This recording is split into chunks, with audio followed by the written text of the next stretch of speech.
Like a standing desk. Yeah.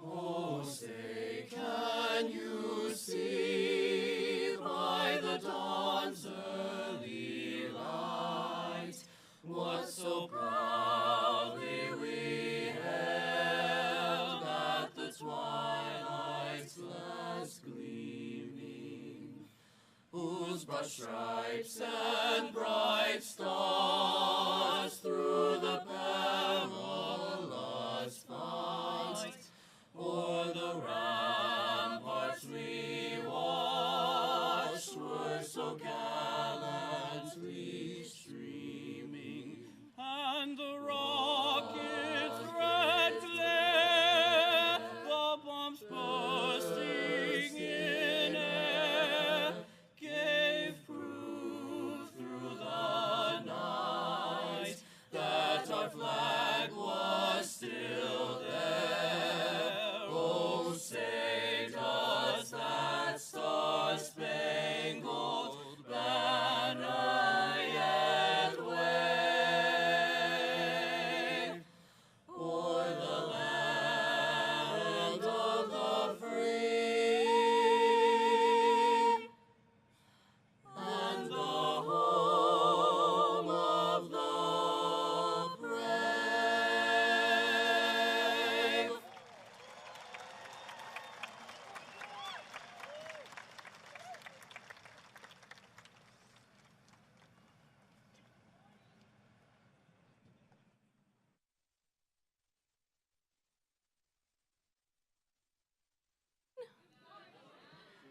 Third time. Good morning.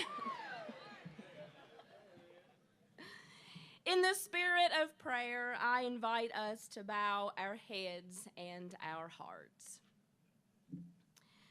We are grateful, God, for this day and for the many ways you make yourself known to us.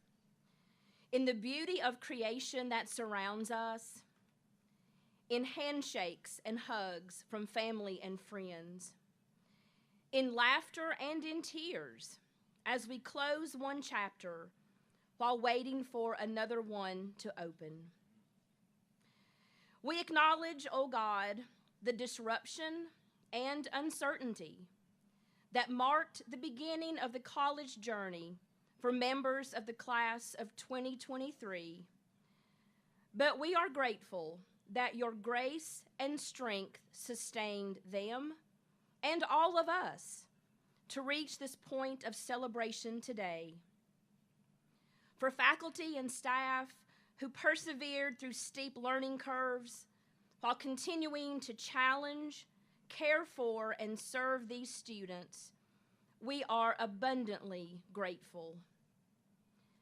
We pray, God, that our time together this morning will remind us of important things: hope, justice, the power of relationships, past and present, that bind us together in this special place. Amen. And you all may be seated.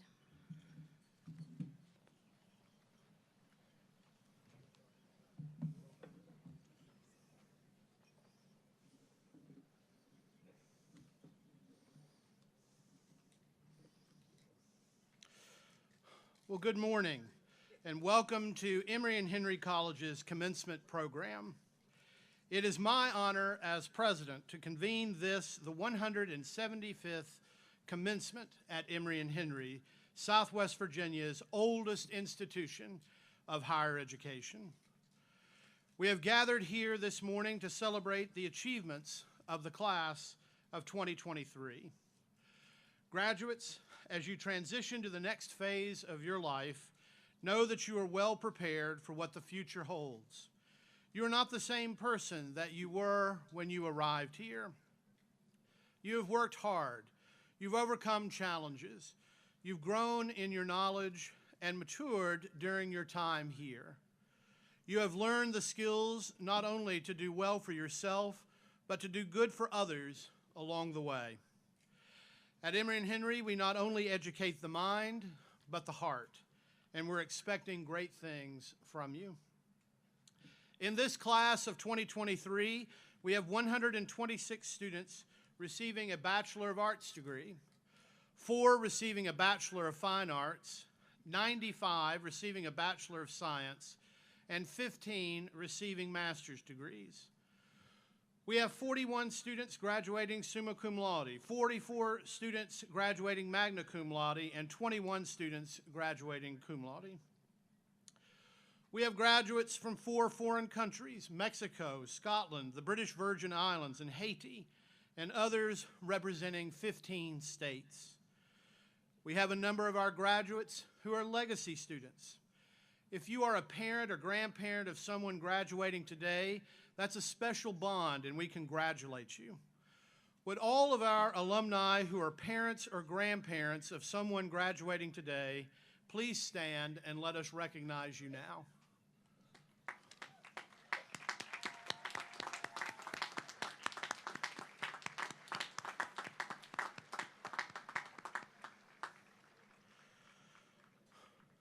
Graduates, all of you are transitioning to new lives of work and study.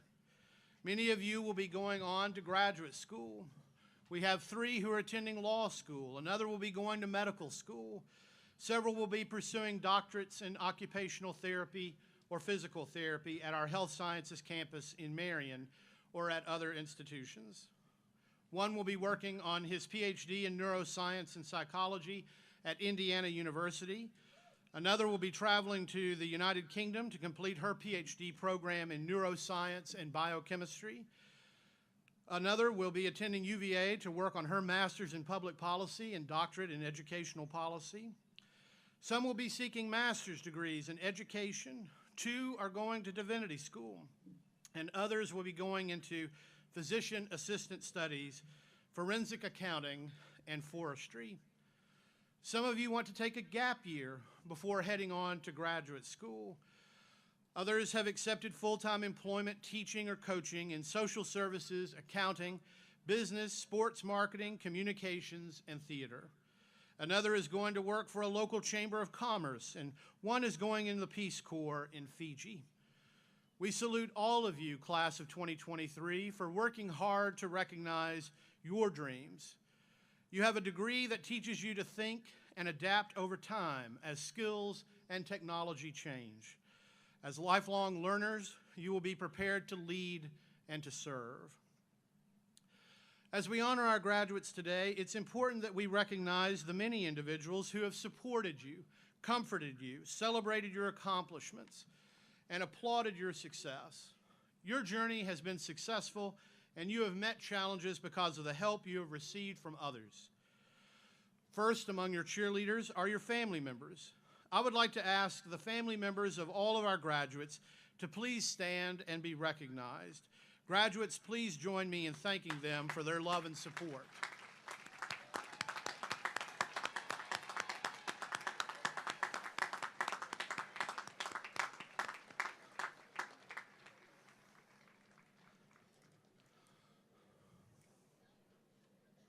The members of the college faculty constitute a second group that has played a central role in the experiences of our graduates. These teachers, scholars, and mentors are the ones who have guided, encouraged, challenged, and prepared the graduates for a successful, productive life beyond the campus. We all agree that the work that they do is transformational. I would invite the members of the college faculty to stand so that graduates, parents, and friends may express their appreciation to you for a job well done.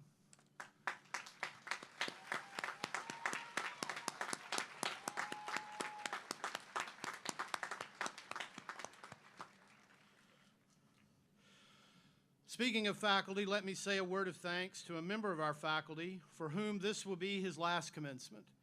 Dr. Jim Dawsey has been with us since 1994 and is our Wolf Chair and Distinguished Professor of Religion. He served in the administration for a number of years as Provost and Dean of the faculty and is a genuine scholar in his field. Hundreds of students have benefited from his wisdom and knowledge, and they're better because of his continuing efforts. Dr. Dawsey, we wish you and Dixie the very best in your retirement.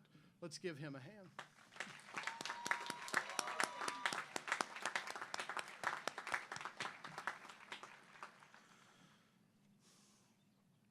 At this time, I would like to introduce the members of the platform party and our special guests. As I introduce our guests, I ask them to stand and to remain standing until all introductions have been made. Please hold your applause until all introductions have been made. From my left, the members of the platform party, the Reverend Sharon Wiley Wright, our college chaplain. Mr. Alan Levine, Chair and CEO of Ballad Health, our commencement speaker. Dr. Michael Puglisi, Provost and Executive Vice President here at the college. Dr. Ann Sluter, Chair of our College Board of Trustees. And finally, Mr. John Holloway, Vice President for Student Affairs and Diversity, Equity, Inclusion, and Belonging. Please join me in recognizing the platform party.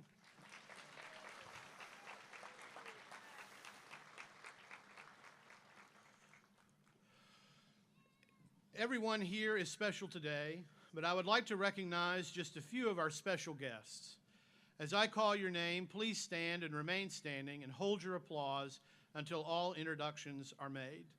My wife, Shannon Earl, who also works in advancement, the trustees of the college, Kathy Lowe, Karen Todd, and George Whitley, Tommy Wright, the president of Southwest Virginia Community College, Virginia House of Delegates member Jeff Campbell from Marion, member of the Emory and Henry class of 1992, and the extended family of the late Squire Miller Henry, recipient of a posthumous honorary degree today.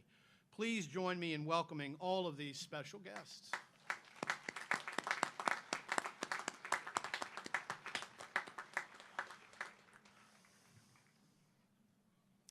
At Emory and Henry College, it is customary for a member of the senior class to speak at commencement. In keeping with this tradition, I am happy to introduce Diego Zamaripa Velo, who was selected by his classmates to deliver the senior oration today. Diego is from Ciudad Juarez, Mexico, a member of the college's honors program. He's triple majored in economics, biology, and political science. Diego wishes to become an environmental economist and decided to become a biology major to understand the different relationships that nature has with the economy. Diego has been a member of Greek life, having served as president of his social fraternity, Beta Lambda Zeta, and a sweetheart for Delta Rho Delta sorority. He was elected a senator to the Student Government Association and was involved in spiritual life, the business club, the Climate Collaborative, and Beta Beta Beta, the Biology Honor Society. A global ambassador in the college's Office of International Education, he is a true citizen of the world. Diego studied in Spain last spring, and his passion for international travel will continue as he joins the Peace Corps after graduation as a community economic development facilitator in Fiji. Indeed, he has taken full advantage of the opportunities while a student at Emory and Henry. We look forward to following your progress in coming years. Please join me in welcoming Diego Zamaripa Velo to the podium to deliver the senior oration on behalf of the class of 2023.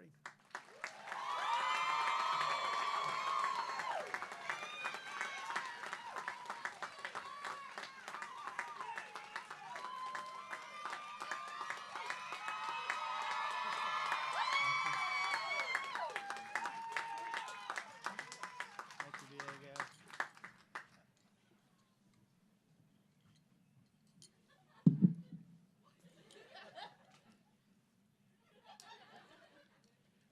Girl, I think it's fair to say that I'm sweating more than a sinner in church right now. So bear with me if I need to pause or if I need to say something that is out of line. I'm so sorry. I do have a speech prepared, and most importantly, it's not created by the EI, so that's good, you know. Before I start, I want to say and I want to give thanks to all the parents, my mother, Veronica Velo Gonzalez, who is here in the crowd, and to support me for all the things that she helped me. She always supported my decisions, even though they were far from home. And also, I want to acknowledge and say, can we acknowledge how nice it sounds to have a degree? Like, it's no longer a major, it is a degree. So, with that in mind, I'm gonna start with the speech. You know, it's really short, really nice, really cute, all for you guys, you know? So, I wanna say that the hardest part of this speech was to actually start it and find the feeling that I wanna give to everybody. I have to really dig deep to find the message that I wanted to share with this crowd, and I really had to dig deep, believe me. I was like in front of my computer for the longest time trying to figure it out. Why am I gonna write about? I don't know. So I figured it out what I wanted to say, and I figured it out how I wanted to say. Of course, a lot of Taylor Swift was involved into this, so if you catch a lot of the lines, not my problem. Figure it out. So I'm also not gonna stand here today and try to provide you with advice and pretending that I know more about life, because girl, I don't. I really don't. And I'm just gonna be here to try to tell you that no matter what, we're gonna be fine. And not only fine, we're gonna be successful after being fine. So commencement day, it's usually the day that we actually acknowledge the fruit of all of the things that we have done, all of our hard work and everything that had come with college life. However, we have learned to love the outcome, but we have not loved the process. And I think it's very important for us to understand and love the process that we have. We deal with a lot. We have to deal with stress, the tears, the laughters, the F's, and the A's. And we are here to share a great story, not only with us, but with our parents today, and everybody who is here to support us. So I hope one day, when you are earning six figures, when you had a house, or when inflation isn't a thing, and we're actually a really good place, you know. Yeah, I know, because I got an economics degree. I know. So I hope that you remember this speech and say, you know, maybe that guy wearing a red suit and wearing those sunglasses was right about some things, maybe wrong about some others, but, you know, mistakes are okay. And it's something that I'm gonna share along the speech. So I'm gonna start with this good story that concerns all of us. And this is a story about us and the process that we lived through. I'm sure I speak for everyone when I say that the person that entered here as a freshman year, it's not the same person who is sitting here right now. And change is an important topic that revolves around our life, whether we like to acknowledge it or not. And if you haven't figured it out, it is actually something that have been around our college life forever. And, you know, during freshman year, we encountered the changes of what college was and a slap of reality. And if you were like me, that slap hit hard. So the very first classes that we encountered, those very first classes that we didn't understand, if you were an A student and now you were like, why am I getting a 30 in this quiz? I don't know. So we encountered with that. Some of us have to move a few miles away. Some others have to move thousands of miles. And these changes might be a transition that was easy for others, but hard to others. And overall, we have to face these change in our life. And the first year shaped our life differently, and it shaped the person that you are right now.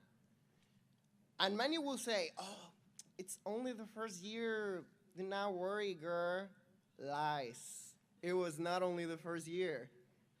After that, after we were settling down, after we started understanding what was going on, after we started seeing, you know, maybe I can succeed in these classes, we have to face another challenge.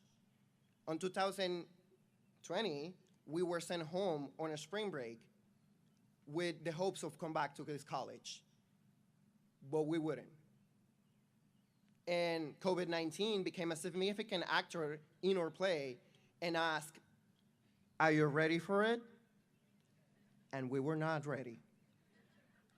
So we have to understand what was going on. We have to change, and change hit us again and hard again. And we had to figure it out how to do lectures online, how to use Zoom, how to learn, how to, my camera doesn't work. So, a lot of these things have to be figured out, and flashbacks still come back to me, and I'm still mad about it because I feel like I lost a part of my college life, and I feel like it's something that was taken away from me and I cannot recover it anymore. So after we have to live through a global pandemic, after we survive our freshman year, we also face another historical events that I'm not gonna name here because the list will be endless. So my point is that so much happened in a tiny amount of time that it felt like we were helpless. That it makes us question many things. Many of us who were like, I'm going to law school. No, you weren't. I'm going to medical school. No, you weren't. You have to change your plan so much and in a tiny amount of time that you just shape differently. And just like the seasons, you change. And it's normal. And it's okay. We were exhausted, drained, and it felt like life was being unfair again for lifting all those challenges that seemed to overcome who we were. You know it's all the same, another time and place. You were cornered and rated, but you're still right where they left you. Frozen in time, still and quiet. However, something in your soul never broke. Something in your eyes ignited the force of a revolution that changed your life upside down. Life will strike again with new change, but you learn how to change like the seasons unfold every single time. You let yourself take all life hits just to return stronger. We never buck up and we fought through every single challenge, adversity, problems, issue, whatever the hell you want to call it. Point is, you survive and you live to count the story, and you should be proud of it. The time has come for us to declare ourselves champions and win the long fight that took so much of you. We won because you changed. In the future, look back at your steps to remember all those fights you have won. Declare yourself as the champion that deserves this diploma because you earned this. Times will come when life seems stronger again, and we will not know the right decision. Mistakes will be committed, but mistakes do not equal failure. And do not be afraid of committing mistakes, because it's normal, and it's human, and it's okay. Success will come to you one way or another. In your life, you will inevitably misspeak, trust the wrong person, underreact, overreact, hurt the people who didn't deserve it, overthink, not think at all, self-sabotage, be delusional, deny any wrongdoing, hit rock bottom. Try to heal, assess your mistakes, and watch it begin again. These mistakes will come with consequences, but it does not mean losing. I am standing here today to tell you that you can do it, and you did it. That life becomes stronger with every step trying to knock you down, but you will also become stronger with every step you give. Mistakes will be committed, and changes will reorganize your life repeatedly, but do not give up. I am an enthusiast for all the success we achieve. If we keep trying harder, stronger, louder, better, and sharper, we will get it. We will get at them every single time. Do not worry because you experience bad things, and it's normal, it's okay. And you will hear things like, I do not hope this, actually. You will hear maybe things of, you're fired, you did not get the promotion, you didn't get the place in the school, or maybe, so sorry, this is not it, we broke up. And stuff like that will hurt. But you will also hear stuff like, congratulations, you got the job. Congratulations, You got the promotion. Congratulations. We're back. Or maybe that was not a good thing. I don't know. But today, I am very excited to tell you, congratulations, you graduated! And that's all I have to give. Thank you!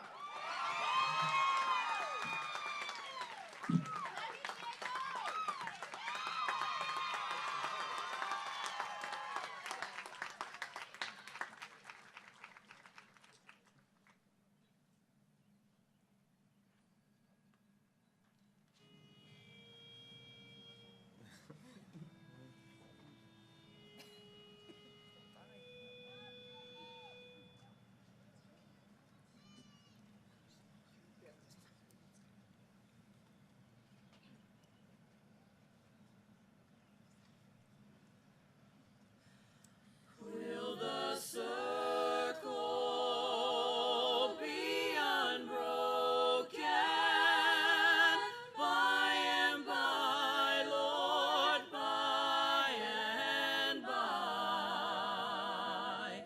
There's a better home awaiting if we try, Lord, if we try.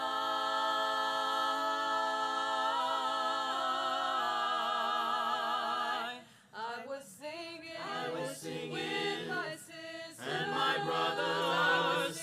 I was singing with my friends, and we all can sing together, 'cause the circle never ends. Will the circle be unbroken by and by, Lord, by and by? There's a better home awaiting if we try, Lord, if we try. I was born down in the valley where the sun refused to shine, but I'm climbing up to the height and gonna make that mountain mine. Will the circle be unbroken by and by, Lord, by and by? There's a better home awaiting in the sky, Lord, in the sky. In the sky.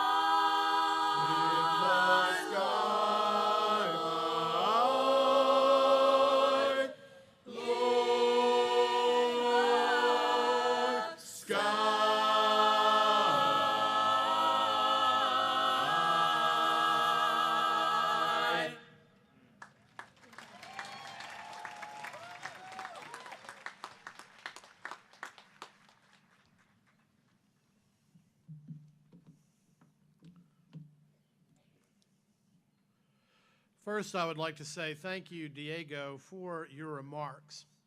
You're an example of the kind of bright, thoughtful change agent that Emory and Henry has been producing since its founding. Good luck in the Peace Corps. Fiji has no idea what's about to hit it. And thanks for our musical selections brought to us by our chamber choir, directed by Natalie Schaefer, and the Emory and Henry Brass Ensemble, directed by Dr. Matt Frederick. Let's give them a round of applause as well.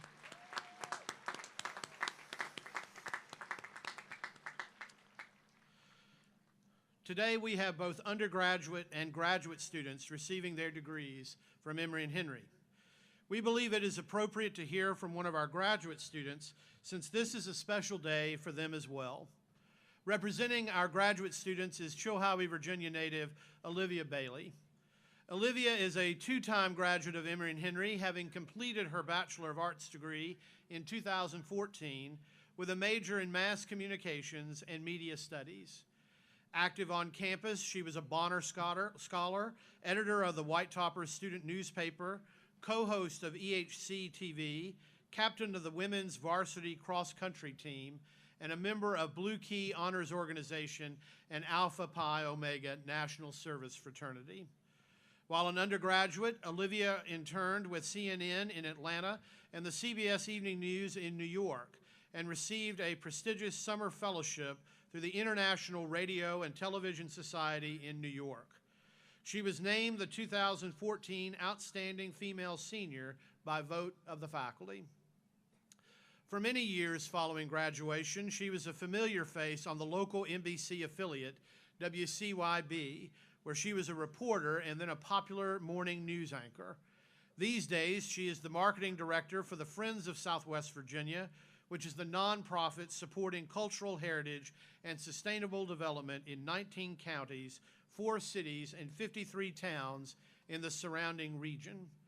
She is receiving her master's in community and organizational leadership today.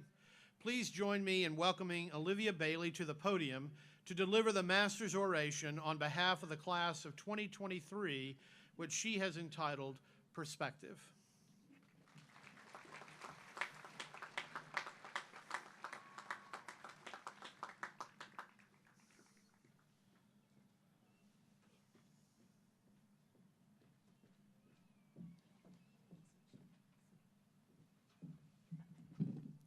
Hi, good morning.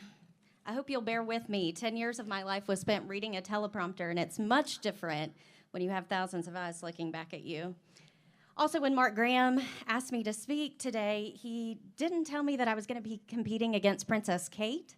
So an extra thank you for your attention here today and for being at this graduation. And just thank you for everyone who's here, for all of your support of your classmates, the support of your families, and the support of your loved ones.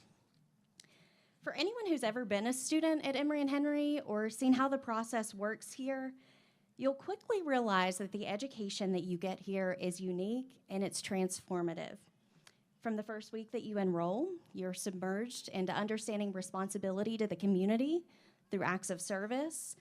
And when I first entered college here at Emory almost a decade ago, it was called Service Plunge, and I feel like that's an applicable title because if you think of a plunge, it's something you often do quickly and maybe without a full perspective on exactly what's ahead. And that's how Emory and Henry started to change my life. You heard, will the circle be unbroken? We often hear that from the Carter family, based right here in Southwest Virginia. And now I get to do that work promoting them and all the wonderful assets across Southwest Virginia naturally with the beauty and also the cultural heritage that we have here. So how do you land a job that encourages you to listen to bluegrass music and promote fishing and hiking in some of the most beautiful places in the world? And I look out at the crowd and you're like, that might be miserable. But mine started here at Emory and Henry long before I would ever discover my love for the banjo or even before I knew what Breaks Interstate Park was. And I always call Emory and Henry my miracle. If you ever hear me talk about my time here as an undergraduate and now as a graduate student, when I was the first alternate for the Bonner Scholarship and then became the recipient when one student didn't show up, and that provided me the ability to afford college for the next 4 years and then eventually go on to now have my master's and have it paid for. Emory and Henry prepared me for a career in TV news that would take me all over the country, up and down the eastern seaboard. But eventually, I chose to come home here to Southwest Virginia because I knew there were some incredible stories to tell here. And recently, I found myself doing that in a new role. My dream job is Director of Marketing at Friends of Southwest Virginia. And as you heard, that's where I work to promote the creative economy in 19 counties and 4 cities across the region. Many of those you are from, as I was noticing the program. And it hadn't really occurred to me how much you could love a place, how much a place could change you, or how much depth a place could have until Emory and Henry. These programs taught me that building a community starts with those who have passion and who have vision and who are willing to invest. And that's investing time, partnership, relationships, and those connections have a significant value compared against the world.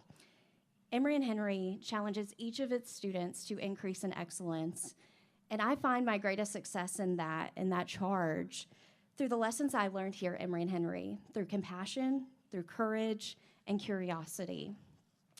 And as many of you will look ahead and who's come before you at successful graduates throughout the generations here at Emory and Henry, I hope you'll reach out to them for advice and friendship, as many of you might be moving across the country. And I encourage you to make your mark on the world with your Emory and Henry degree as well. And I hope that you're also just as excited as I am to know your professors' first names, to know where their kids go to school, and even in some cases like mine, attend your professors' weddings. And I hope that all of you, when you get the chance to sing that you're Emory born and Emory bred with alumni that are 5 decades older than you, that you do it, because this place connects us all in a very special way. You will be some of the last students to ever graduate from what is known as Emory and Henry College, and I hope you know that puts you in a special place in history with a wonderful group of people in an institution that dates back to 1836. And I hope you know that you have a community, you have a family, and you certainly have a bright future.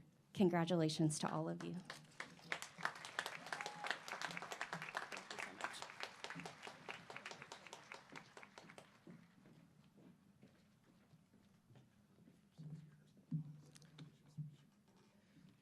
Thank you, Olivia, for those wonderful comments. We're all happy that you are using your skills to promote this region, and good luck to you. It is our tradition at Emory and Henry College to present a select number of awards to graduating seniors during the annual commencement ceremony.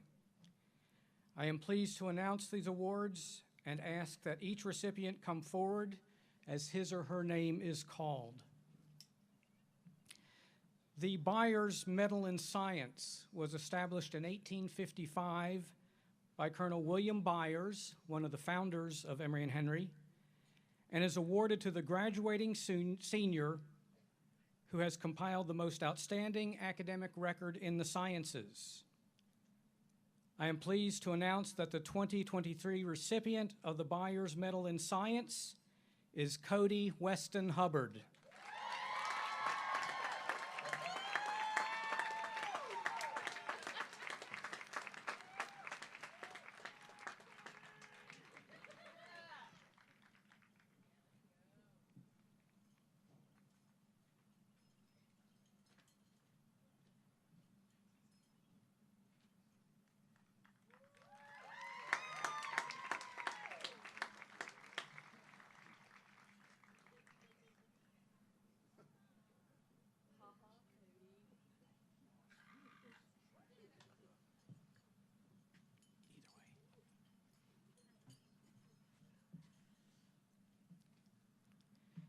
The Eleanor Gibson Via Science Award was established in 1970 by the 13th president of the college, Dr. Foy G. Gibson and Mrs. Gibson, as a memorial to their daughter.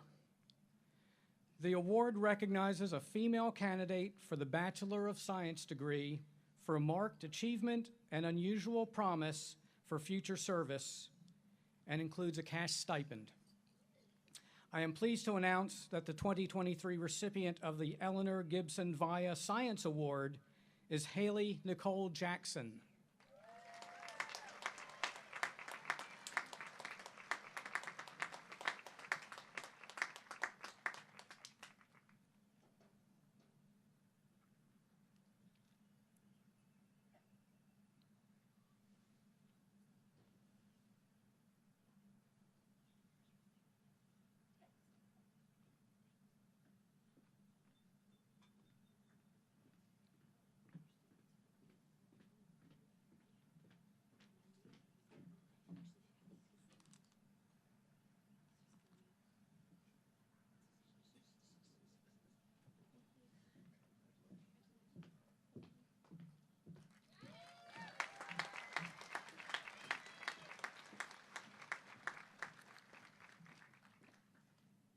The Senior Service Award is bestowed by vote of the faculty upon a member of the senior class in recognition of unusual and distinctive service to Emory and Henry College.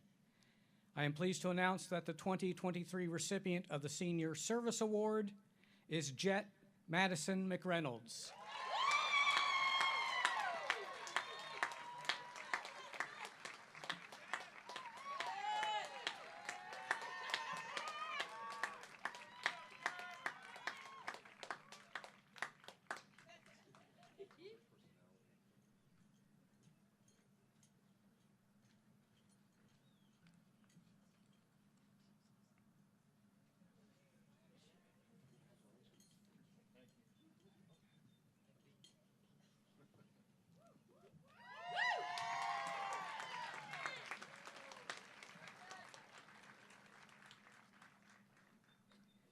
The Snavely Senior Scholarship Prize, established by Dr. Tipton R. Snavely, a member of the class of 1912, honors the student who holds the highest academic average in the senior class. This year, there is a 7-way tie for this award, which is a first at Emory and Henry. All 7 of these students have perfect 4.0 grade point averages, which I said is unprecedented. So I am pleased to announce that the recipients of the 2023 Snavely Senior Scholarship Prize are, in alphabetical order,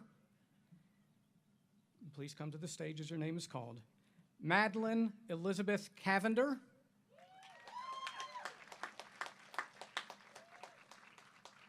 Lillian Catherine Cox,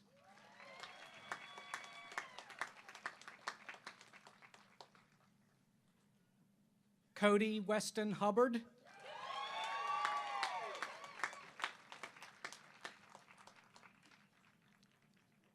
Amaya Simone Lee,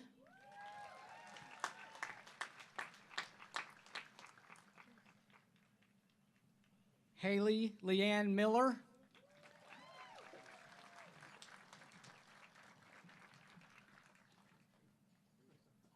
Spencer Thomas Scott,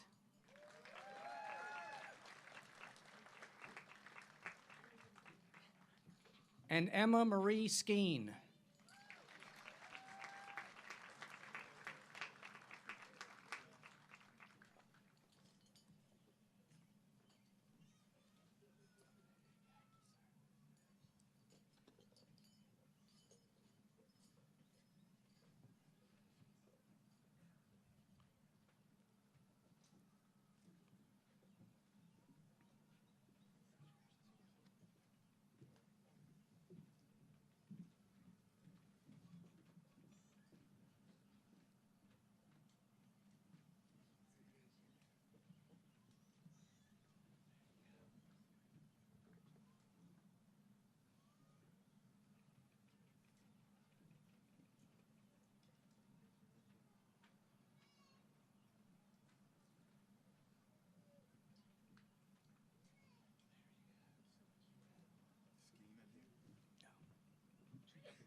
The Outstanding Senior Awards are selected by a vote of the faculty and honor 2 representatives from the senior class for outstanding records of campus leadership and academic scholarship.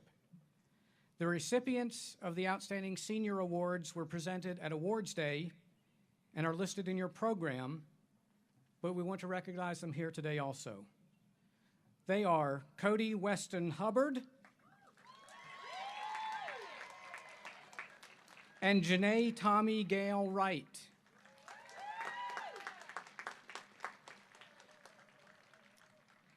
As noted in the program, Janae Wright is also the winner of the Senior Research Award. Congratulations.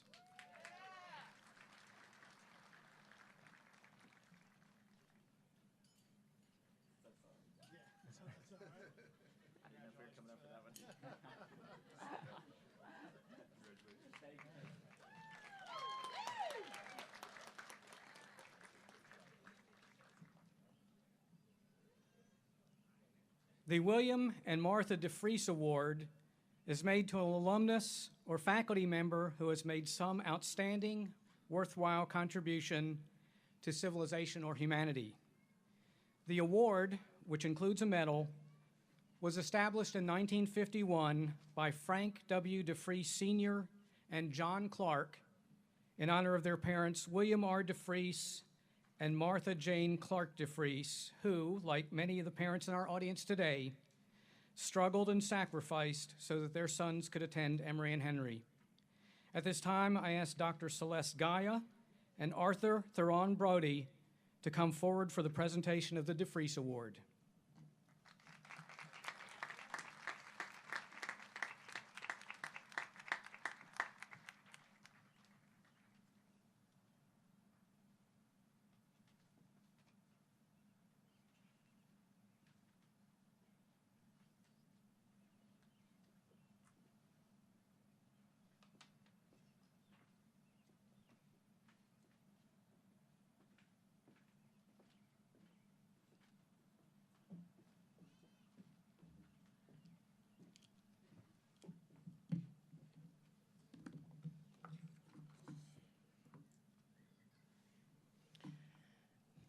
A native of Marion, Virginia, Arthur Theron Brody attended racially segregated schools in Bristol, Virginia, before graduating from Marion Senior High School.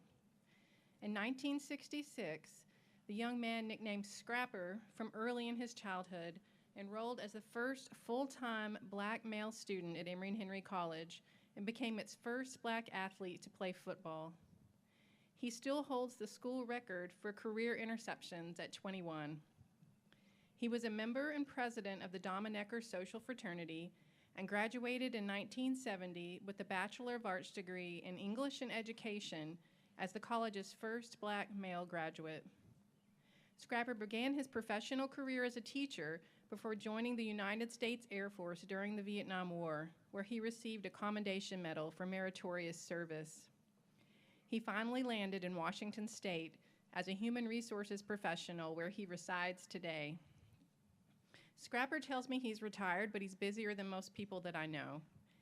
He's well known in his community for volunteer service. He was elected and served as president of the Pasco District School Board.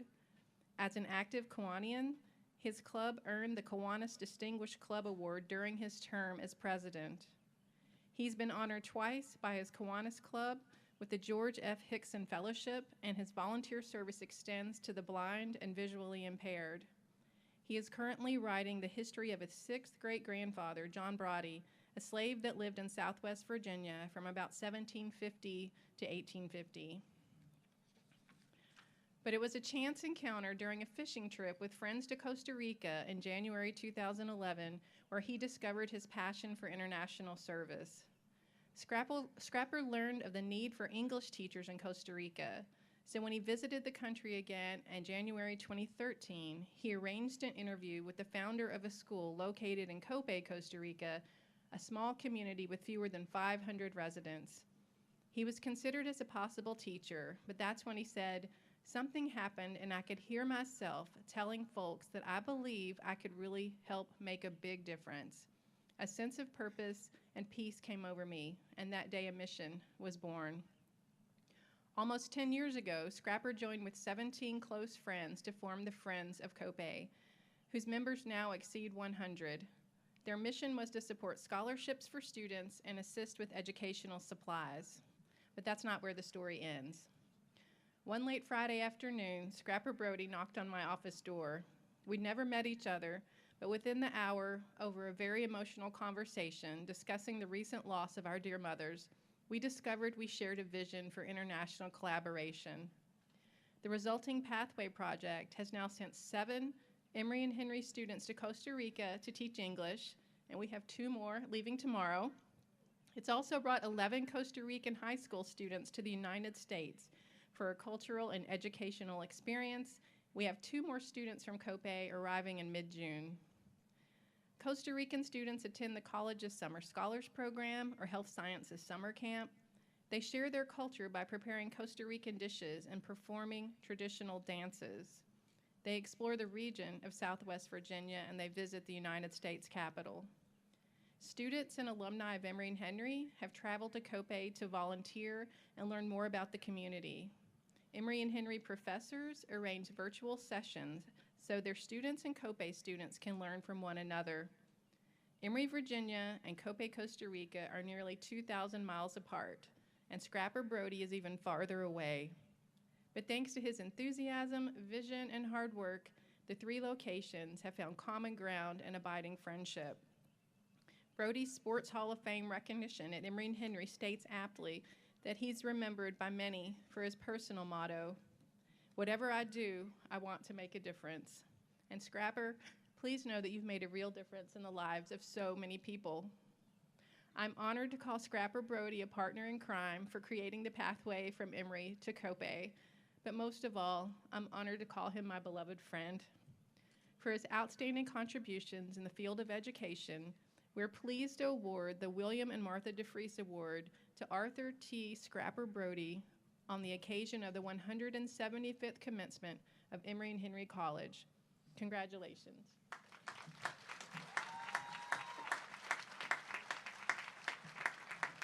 Thank you.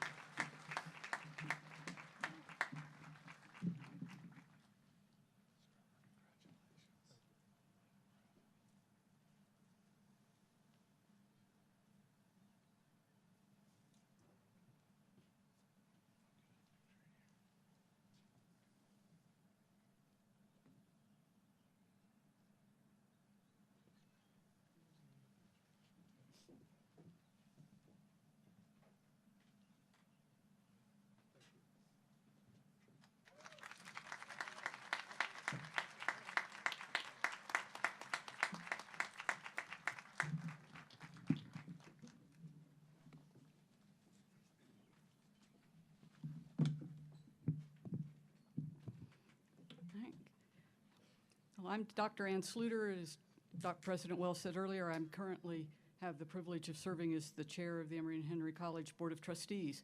It's also my privilege today to present a resolution that was passed by the Board of Trustees at its meeting in March regarding an honorary degree. And in an effort to tell a more complete history of Emory and Henry College and bring to light the stories of the hundreds of people who have helped to build and sustain it for nearly 2 centuries, and you heard some of those connections both in the award just given and in the 2 student orations that we've heard already today. The Board of Trustees have joined together with the faculty to recognize distinctive contributions of Squire Miller Henry with a posthumous honorary Doctor of Divinity degree. Mr. Henry was born into slavery on or about September 13, 1845 in Lexington, Virginia. He came to Washington County, Virginia shortly after the Civil War in 1869 and soon began working at Emory and Henry as a porter and a laborer. Much of what the tale that I'm going to tell today is based on history that has been collected in a book published in 2011 entitled Legacy and Vision, A Pictorial History of Emory and Henry College, which was published for the college's 175th anniversary. Mr. Henry's primary job was to serve as the fuel man for the college, which meant that over a nearly 50-year career at Emory and Henry, he carried many tons of coal to heat classrooms and student rooms. He also regularly transported student luggage from the Emory Depot back and forth to student rooms. Mr. Henry was so admired and respected by the college faculty, staff, and students that then President Wiley officiated at his wedding ceremony on April 20, 1871 to Mary Ann Brown, which was held in the parlor of the president's home. The couple settled between the college and Glade Spring in the nearby community of Blacksburg, which had been established a few years before by persons recently emancipated. Together they had 14 children. Many of their descendants remain in the area today, some of whom have worked or are working at Emory and Henry, including Kathy Butler, who currently works in the dining hall. Several relatives are graduates of the college. At least one of his great-great-grandchildren, Chandler Foster, is currently a junior at the college studying media and communications. Over the years, Mr. Henry was known to offer sage advice to students and was regularly involved in campus activities. He was a deeply religious individual who was a fixture at prayer meetings and campus revivals. The Reverend Robert Schuler, a member of the Emory and Henry class of 1903, recorded in his memoirs that Squire Henry entered into these revivals in deadly earnest. Many were the times that he knelt in a woods nearby on his knees praying for the unsaved boys at the college. He earned mention as a beloved and respected personality in the college's 1907 edition of the Sphinx Yearbook. Mr. Henry retired from the college in 1918 and was invited back 2 years later to speak at a chapel service. Every word that he uttered that morning in the chapel service was recorded in the college newspaper for dissemination.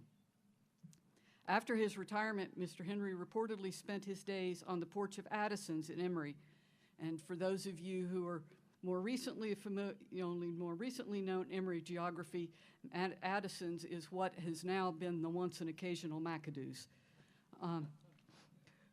From there, he conversed with patrons, gave his infatuated admirers his quaint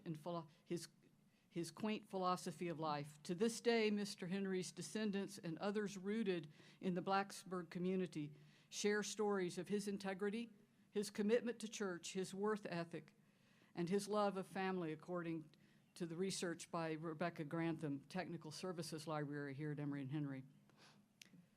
He was instrumental in establishing the Mount Zion Baptist Church, which is still meeting today in Blacksburg. In his later life, Mr. Henry was honored with several citations and recognitions from Emory and Henry students, alumni, faculty, and staff. Squire Miller Henry died in his home at Blacksburg nearly a century ago, on or about December 6, 1923, surrounded by his family and neighbors. Upon his death, the college sent a press release to the Roanoke Times stating that Emory and Henry College and former students who knew Squire Henry, an honored and respected philosopher at the college, have joined in providing an appropriate memorial marker at his final resting place. As was aptly stated in the book Legacy and Vision, although he was born a slave, he died a free man who was much loved and venerated by the Emory and Henry family. Thus, it is our honor today for Emory and Henry College, by an affirmative vote of its faculty and of the Board of Trustees, to posthumously award Squire Henry Miller the degree of Doctor of Divinity honoris causa in recognition of his exemplary service to Emory and Henry over nearly 5 decades, and because of his steadfast Christian faith on this, the 100th anniversary of his passing. Here to accept a framed resolution and honorary degree is the oldest living relative of Squire Henry's, Marie Lampkins, who is herself a youthful 90 years old. Congratulations.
I am happy to announce today that at its spring meeting, the Board of Trustees also approved a resolution to change the name of Cambridge Residence Hall in the Emory Village to Squire Miller Henry Residence Hall.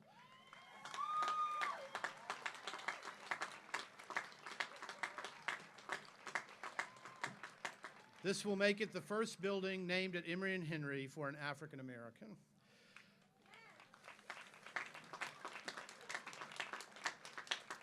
The change will take place over the summer. The new Squire Henry Residence Hall will be the site of our Peace House, which offers students an opportunity to engage in constructive dialogue with diverse peers in order to broaden their perspective.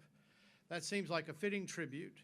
So congratulations again to the family here today. We are glad to be able to do these things to honor your family's patriarch, who gave so much of himself to Emory and Henry over a nearly 50-year career. It's long overdue.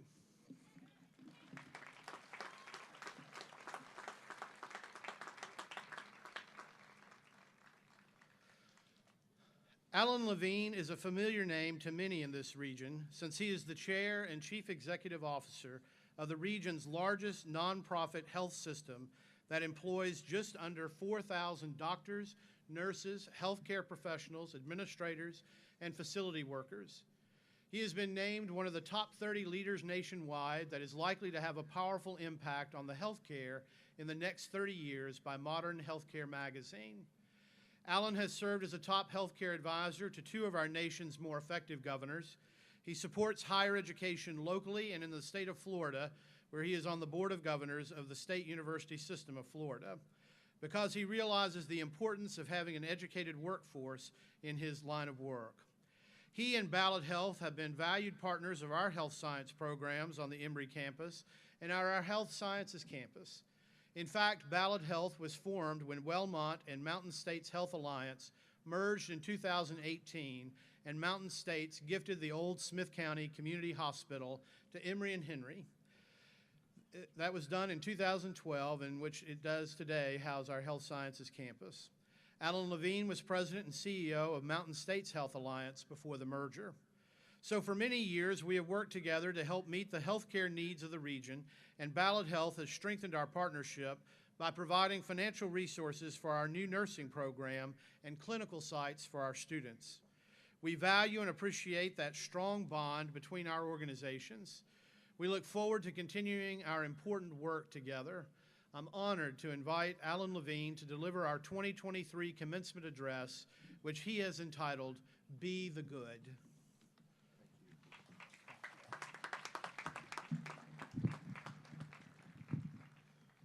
Hey, Cody, you want to come back up here again?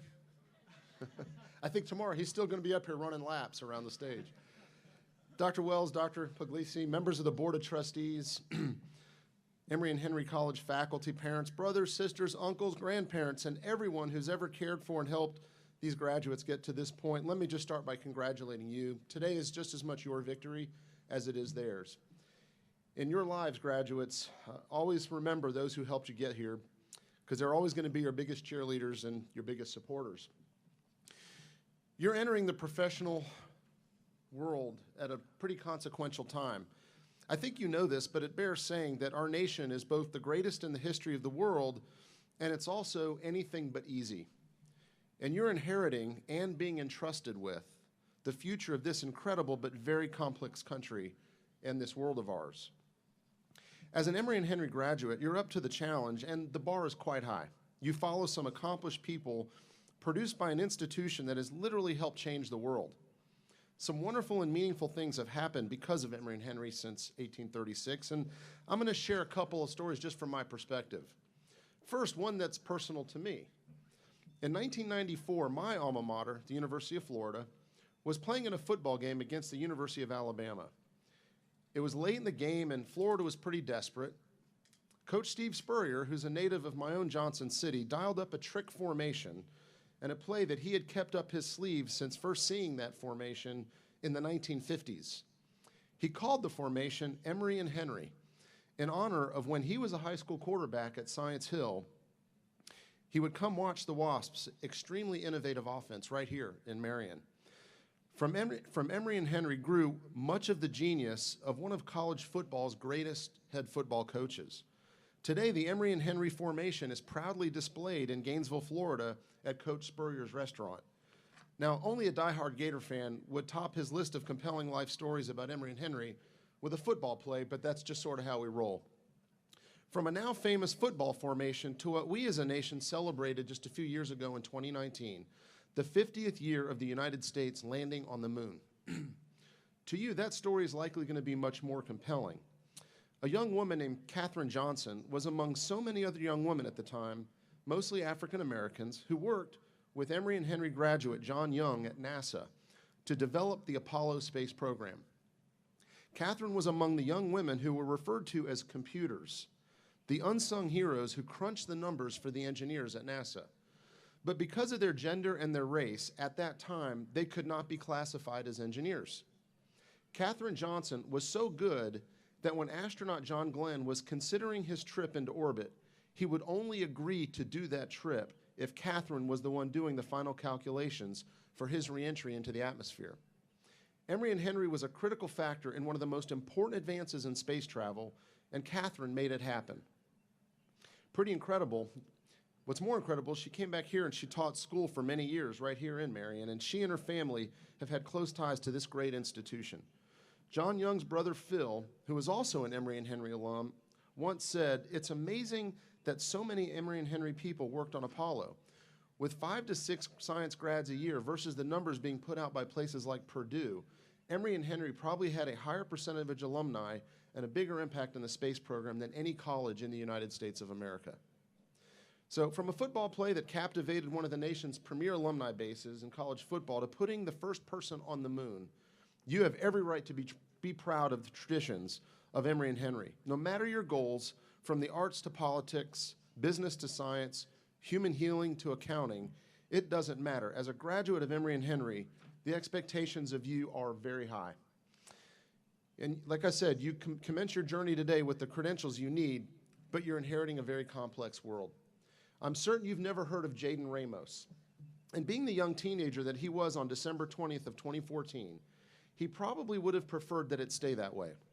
But on that day, he wrote something on his Facebook page, which was widely reported on. He said, quote, "Today is the worst day of my life. Today I had to say goodbye to my father. He was there for me every day of my life.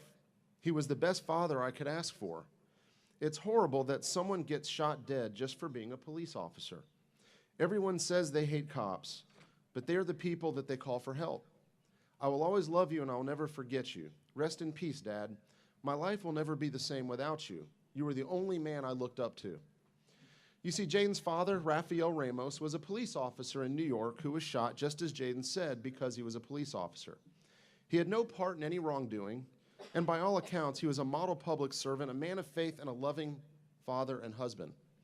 After his assassination, his widow's heart could have hardened, but better angels were on hand. The Tunnels to Tower program helped pay off her house, and they provided support to her and her sons. She didn't stand idle as she was helped, though. She started the Detective Rafael Ramos Foundation, and with this foundation, Maritza Ramos chose to cope with her tragedy by helping others. 5 years later, Maritza, along with police officers, were dancing and handing out high fives and giving toys to children attending public school. She said, "I looked at the kids laughing and having a great time with the police officers, and for a few seconds, I knew he was with us at that moment." Imagine if Maritza and her young sons would not have chosen to turn their pain into something positive. What would come of them, and what would come of the people they've impacted since starting that foundation? This is the choice each of us makes when we face complex challenges and heartbreak, and it's what Diego was talking about. We can choose to look inward and become hardened and let our obstacles define us, or we can choose to turn these obstacles into opportunities to be servant leaders, deflecting the evil that wants us to fail and thus give others hope. There are forces out there that will want you to fail, and there will be heartbreak. I think Maritza understood that, and she chose to deflect that evil, and the world is better because of it. On this happy occasion, I chose to share this story of despair, darkness, and difficulty because in our lives, these forces are going to come at you at unexpected and very unwelcome times. My advice to you is lean on your faith in all circumstances and let that be the guidepost that you use to determine how you're going to respond. God has a great way of providing a path if we just ask. And always remember these words from Winston Churchill, which seems appropriate today. Success is not final, failure is not fatal, and it's the courage to continue that counts. And it's at those difficult moments when you will draw courage from your faith. Prior to being elected President of the United States, Dwight Eisenhower oversaw the American invasions of North Africa, Sicily, France, and Germany during World War II. And he was the first Supreme Commander of NATO. As president, he stared down communism. He stood up to China to end the Korean War, ended McCarthyism, and signed the Civil Rights Act of 1957. He saw and experienced the uncertainty and the pain of war. And as he later traveled the United States as a candidate for president, while appealing for national unity, he said the following words on November 4th, 1952, words that he attributed to a French historian some believe is de Tocqueville. As he traveled America in the early 19th century, President Eisenhower said, "I sought for the greatness of America in her commodious harbors and her ample rivers, and it was not there. I sought for the greatness and genius of America in her fertile fields and boundless forests, and it was not there. I sought for the greatness and genius of America in her rich mines and vast world commerce, and it was not there. I sought for the greatness and genius of America in her democratic Congress and matchless Constitution, but it wasn't there. Not until I went into the churches of America and heard her pulpits flame with righteousness did I understand the secret of her genius and her power. America is great because America is good. And if America ever ceases to be good, America will cease to be great. As I said, there will be moments of challenge in your journey, but in our faith, there's also an optimism, and there is good.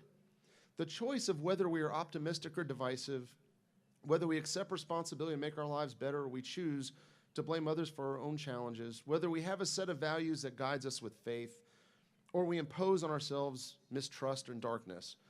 As we make these choices, the institutions that our parents and grandparents taught us to respect will either grow taller and stronger, or they'll weaken and wither.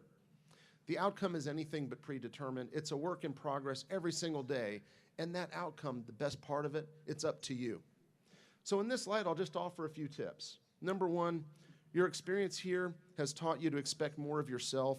As you go forward, try to inspire those who look up to you and teach them in turn to expect more of themselves. Number two, love people. No matter your opinion of their faults, through love and understanding, you will indeed get the best out of yourself and others. Buy note cards and spend a few minutes every day writing a personal note to the people you've interacted with. In the day of social media and email, no one will ever forget when you take the time to write them a card just to say thank you. It was nice to meet you. If I can ever be of service, please let me be there for you. In America, as I said, America's greatness rests on the strength of faith in a culture that recognizes goodness, compassion, and giving. And those things will always triumph over strife and evil. So as you start your life ahead of you, be that good. Be the compassion. Be the one that gives. Look for ways to serve others and put those in need above yourself. Don't expect anything in return, but do it for the joy that comes with knowing you're inspiring someone else to be that good. And finally, be who you are and like who you are. Don't carry the baggage of trying to be something that you're not. Rather, give others the joy of knowing you, because you are a gift, and you're a gift that's meant to be given. So, as I close, just think about young Jaden Ramos and his mother. Their untimely sacrifice was that he lost a father and she a husband, a man who dedicated himself to serving others. The best legacy we can leave to young people like Jaden, who have lost their loved ones either fighting for our nation overseas or for peace and freedom here at home, is that we make the most of the liberty bestowed on us by giving joyfully, being unapologetically ambitious, and pursuing our dreams with vigor. And remember, if we are to keep America great, we can't ever forget that in order to be great, we must first, each of us, be that good. God bless each of you, and go Wasps. Thank you.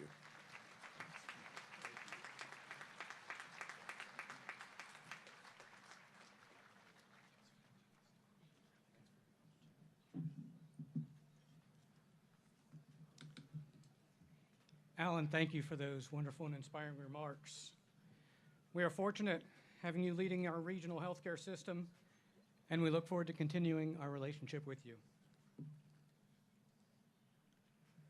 Graduates, your moment has arrived.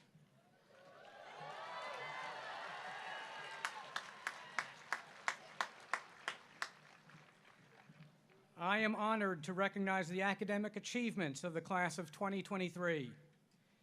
Today we have undergraduate students who are receiving a Bachelor of Arts or a Bachelor of Science degree with distinction. Their outstanding academic performance is noted in the program. Summa cum laude is the highest academic honor here at Emory and Henry. Students achieving this distinction have maintained an overall grade point average of 3.9 or higher on a 4.0 scale during all of their years of undergraduate study. Will the students who are graduating today with distinction, summa cum laude, please stand at this time and remain standing.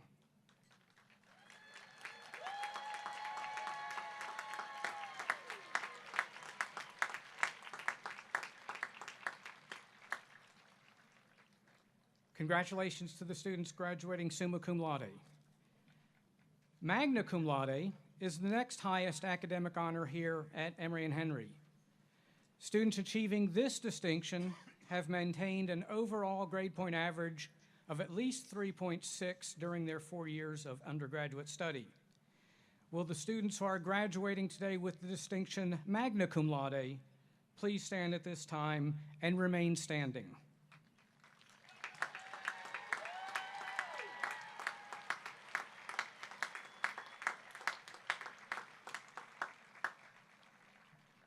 Congratulations to the students graduating magna cum laude. Cum laude is the distinction of honor provided to students who have maintained an overall grade point average of at least 3.3 during all of their years of undergraduate study. Will the students who are graduating today with the distinction cum laude please stand at this time and remain standing?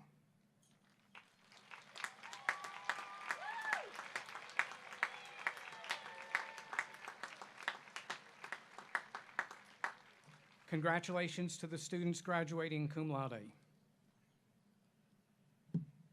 A number of our students are receiving a college honors diploma today, and those are noted in your program. Those individuals are members of the College Honors Program who have attained at least a 3.5 grade point average, have completed at least 30 honors credits, and who successfully completed an honors thesis or project.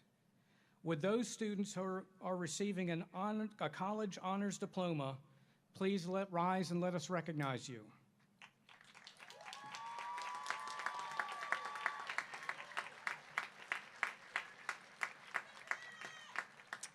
Thank you. You may be seated.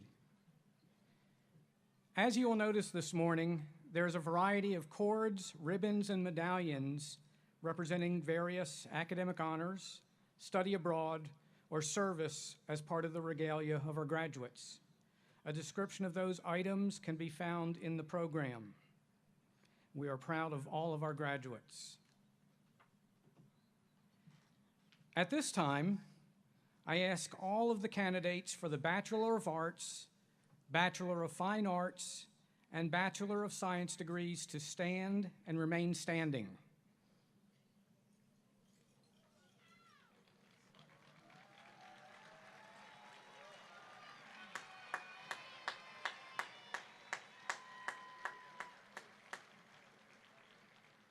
President Wells, these candidates have been approved for graduation by the faculty of Emory and Henry College according to the policies set forth by the Board of Trustees. Having successfully completed all academic requirements, they are fully qualified for the degree of Bachelor of Arts, Bachelor of Fine Arts, or Bachelor of Science, or they will be fully qualified on the conclusion of the summer session and satisfaction of their academic requirements. By virtue of the authority vested in me by the Commonwealth of Virginia and the Emory and Henry College Board of Trustees, and with pride and affection, I confer upon those eligible at this time the baccalaureate degree with all of the rights, privileges, and responsibilities appertaining hereunto. Please be seated.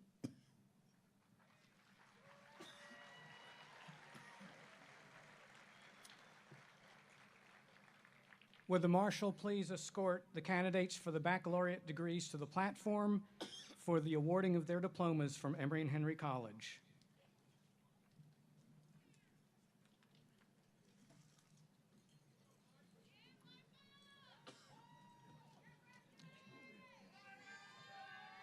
Hannah Faith Allison.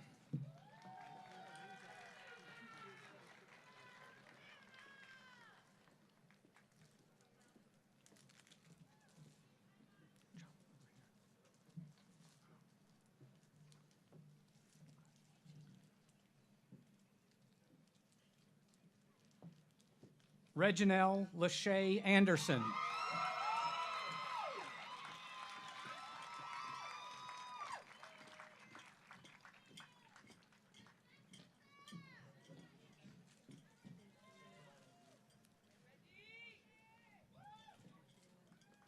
Clayton Henry Arnold.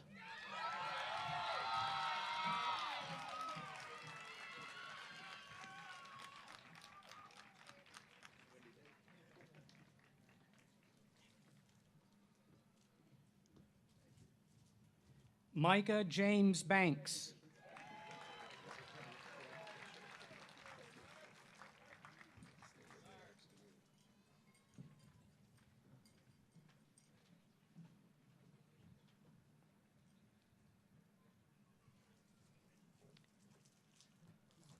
James Calvin Barefoot Yeager.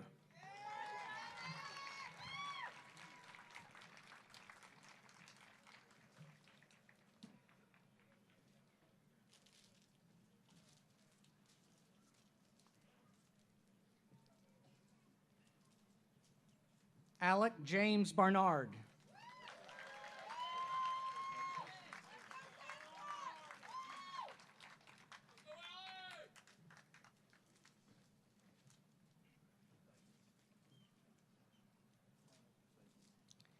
Elijah Batts.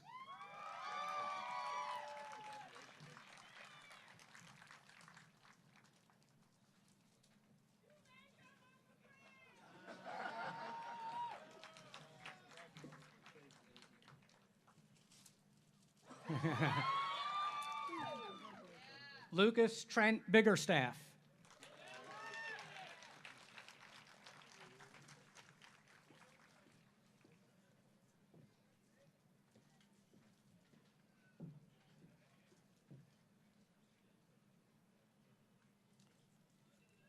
Madeline Eve Bishop.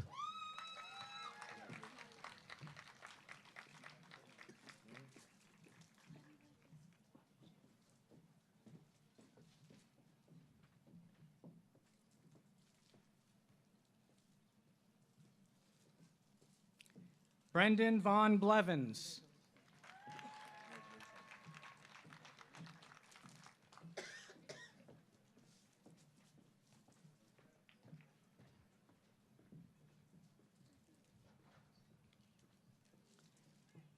Emily Rebecca Blevins.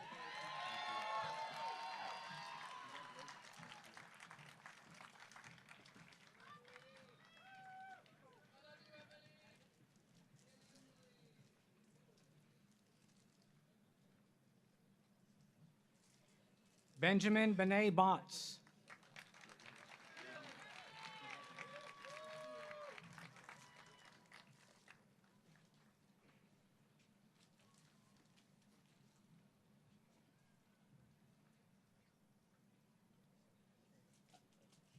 Justin Alexander Brown.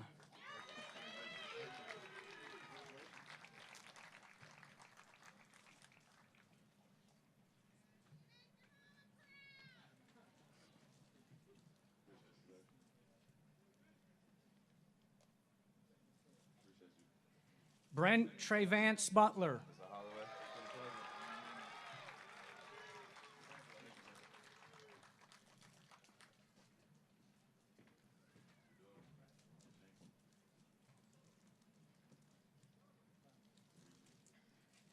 Kaliana Georgina Guadalupe Cadena.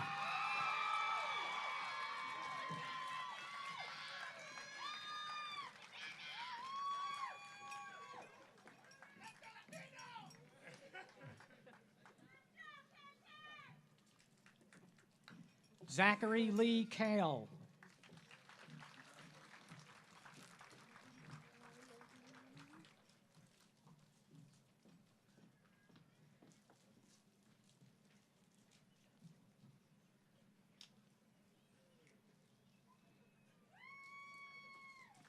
Thomas Alexander Cameron.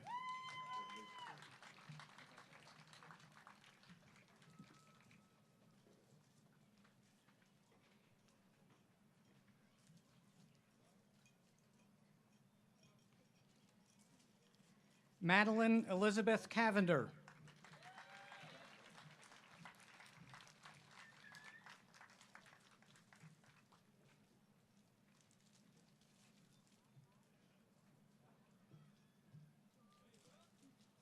Miles Lee Cavanis.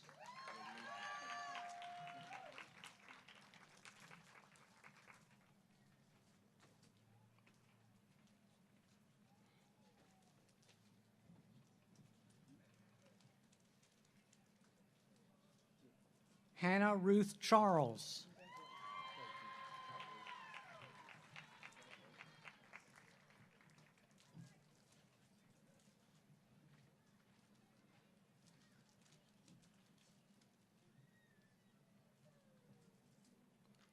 Jackson Riley Cheatham.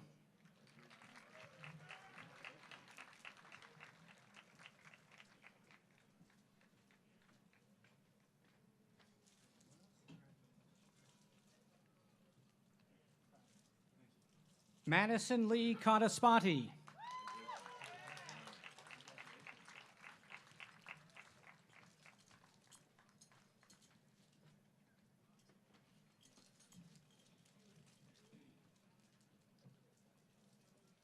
Amy Meredith Cole.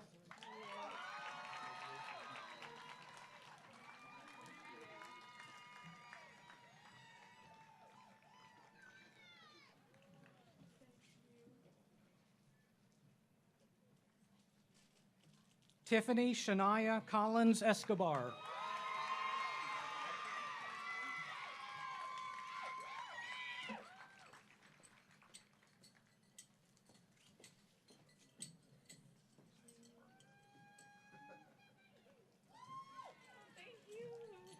Jacob Andrew Cordell.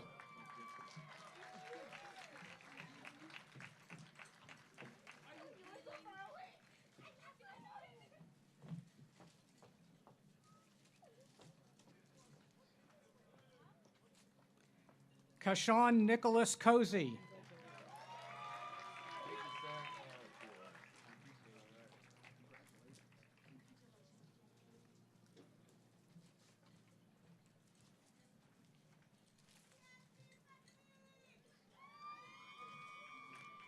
Lillian Catherine Cox.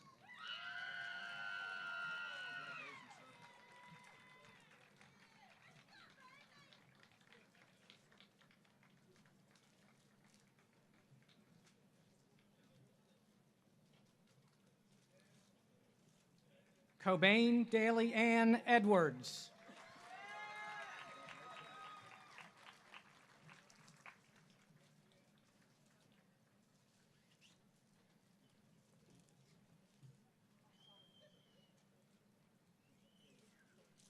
Haley Blair Firestone.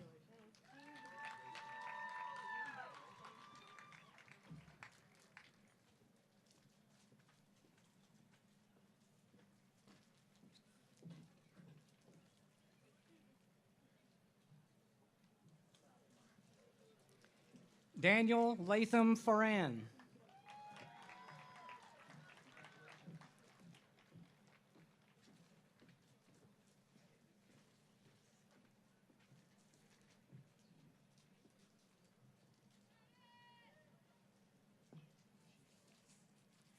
Claudia Rose Frost.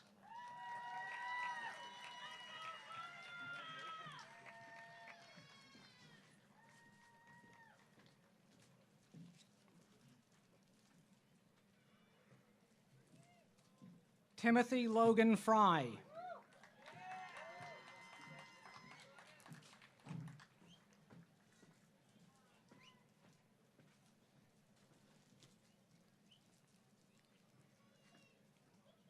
Veronica Louise Garou.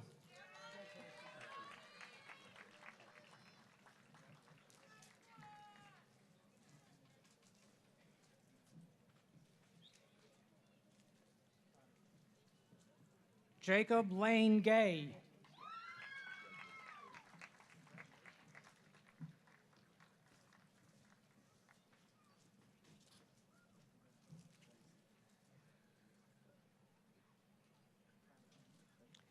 Deonte Rashad Geddes.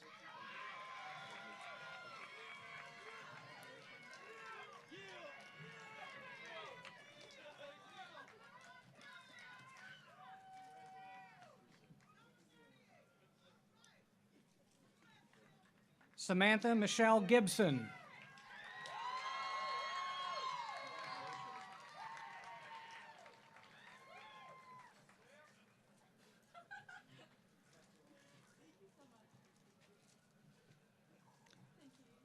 Logan Patrick Greer.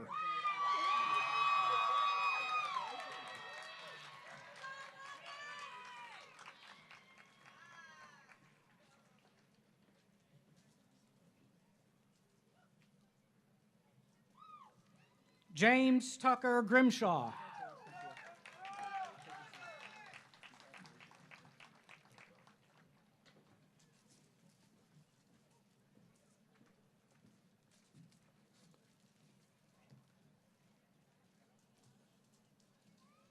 James Andrew Guthrie.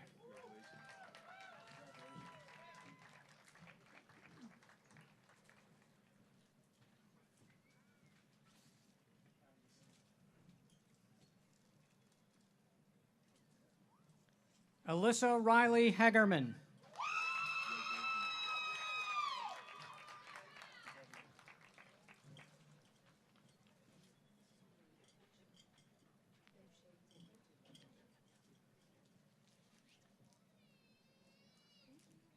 Marie Carol Hatch.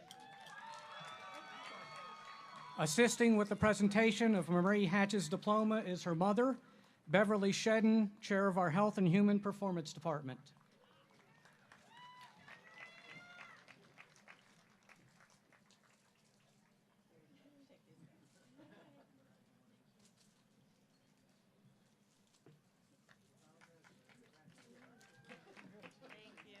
Elizabeth Caroline Heflin.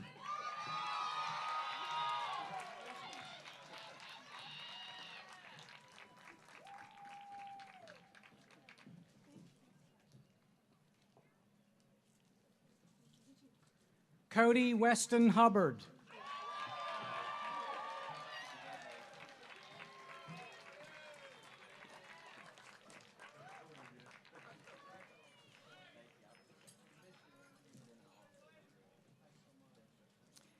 Ethan Blaze Hughes.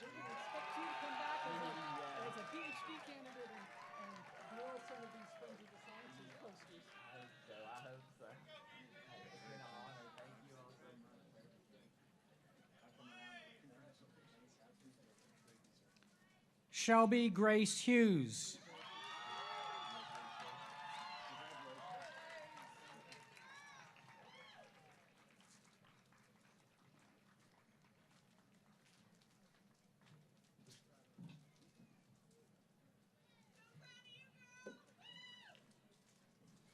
Jasmine Janae Jackson.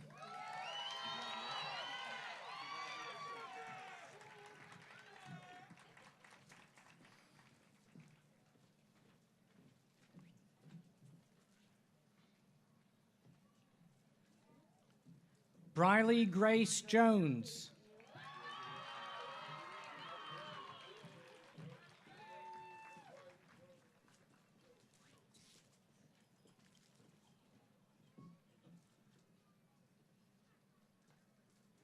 Mackenzie Brianna Joyce.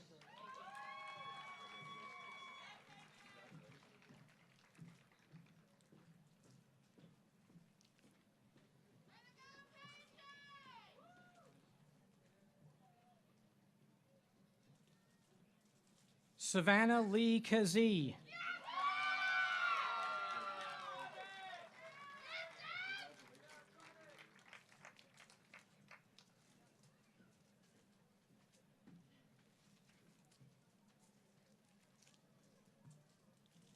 Emily Christian Keith.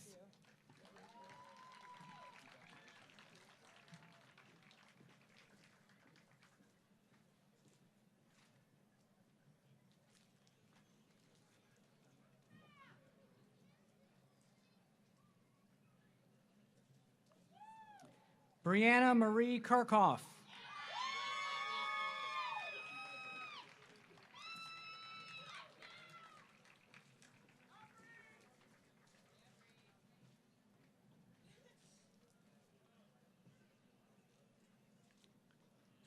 Jalen Garnett Crimus.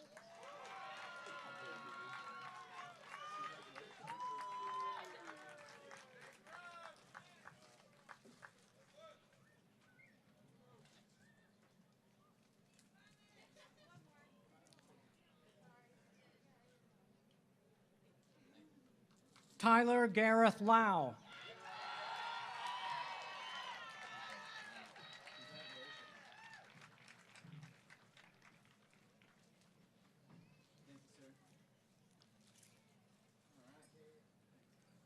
Ashlyn Michelle Lee.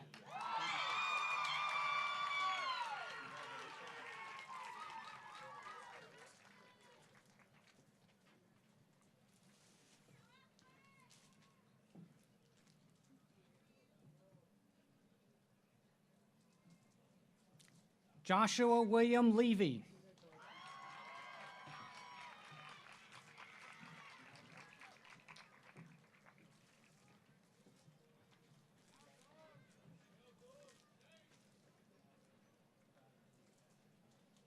Brandon Chase Maddox.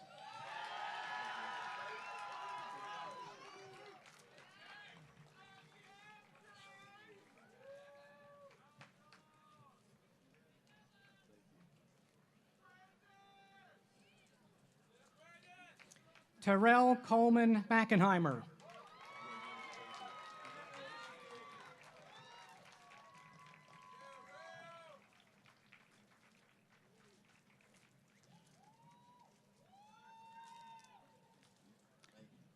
Annalise Danielle McHone.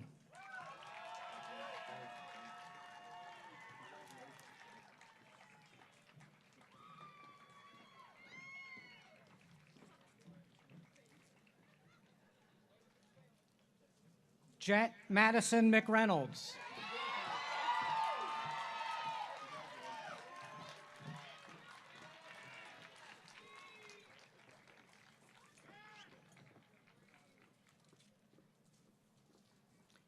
Easton Michael Medley.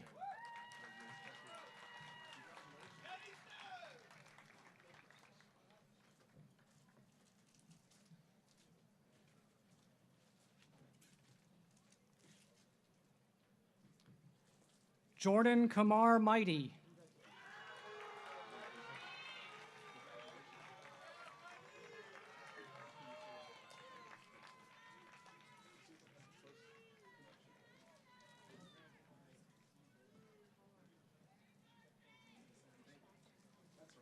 Elijah Gray Milhorn.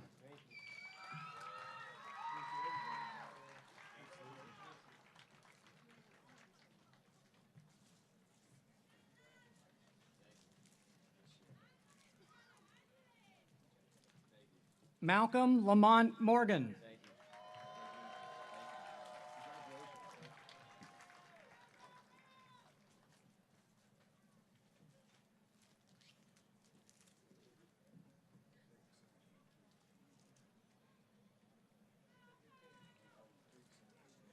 Elias Newman.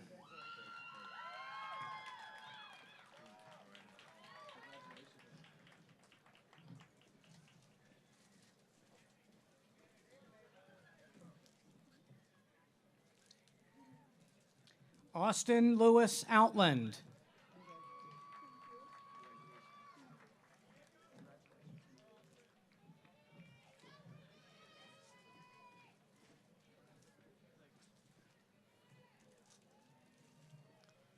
Baylor Kate Padgett.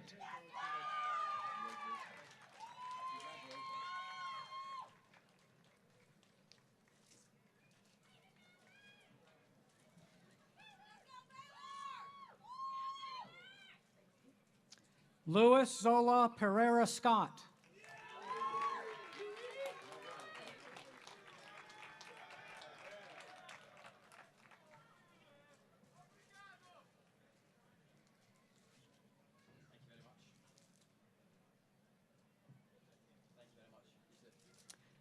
Ben Sondi Pierre.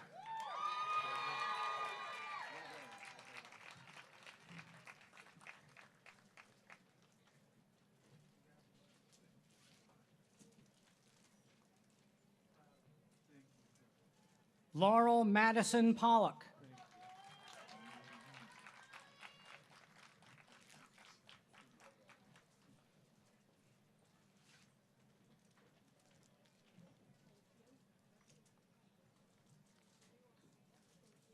Dakota Smith Proctor.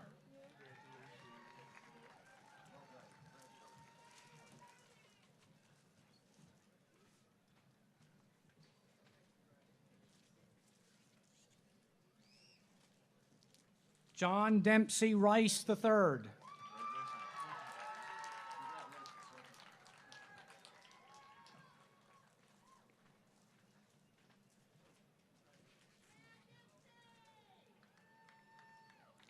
Haley Brooke Ritter.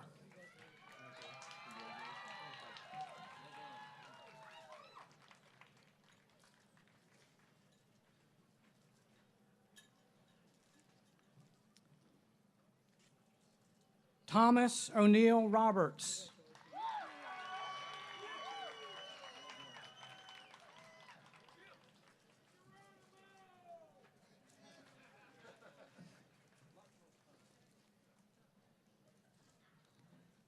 Maha Salah Said Ahmed.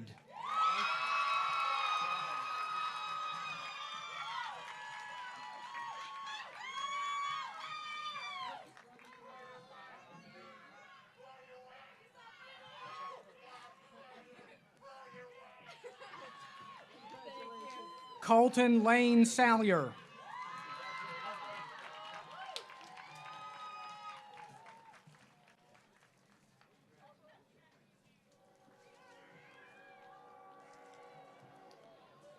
Tara Catherine Sanders.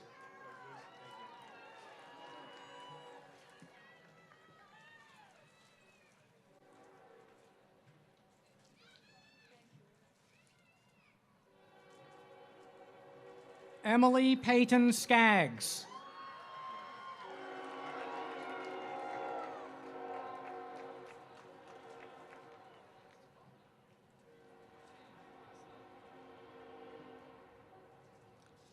Kinsey Elise Shankles.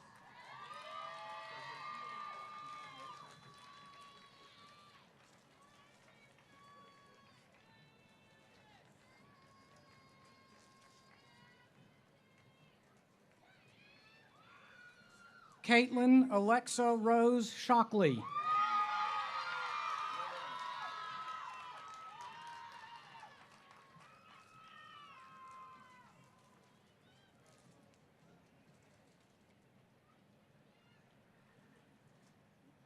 Abigail Marie Shoemaker.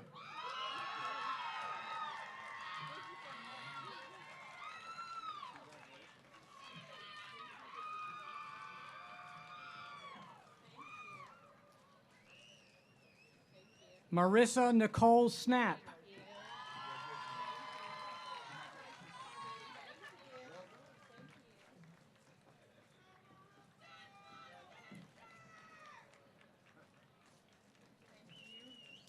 Justine Alexandra South.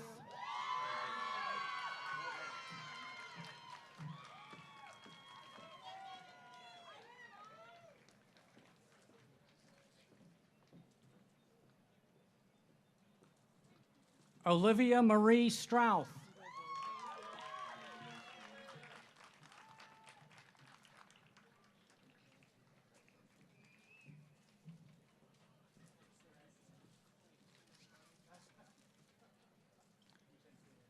Jacob Neal Tedder.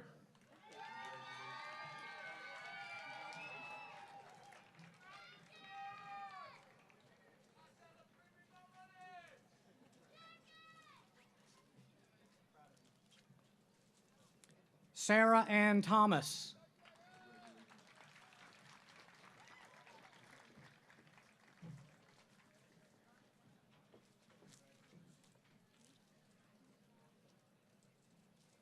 Tommy E. Tomlin.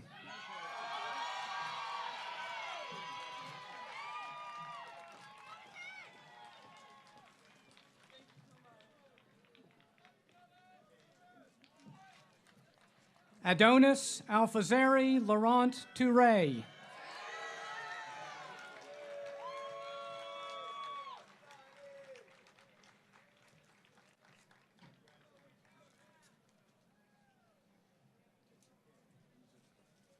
Gloria Caroline Tuttle.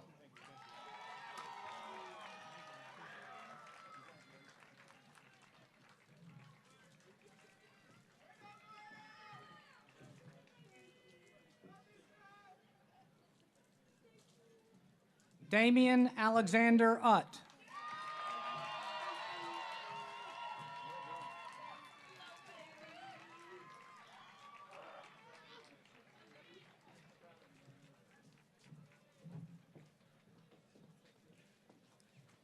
Megan Ann Van Dyke.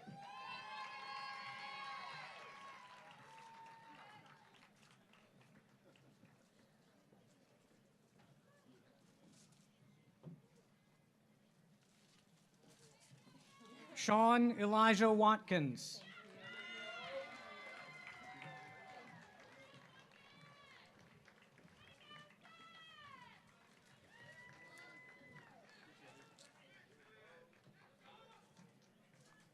Lakin Savannah Waugh.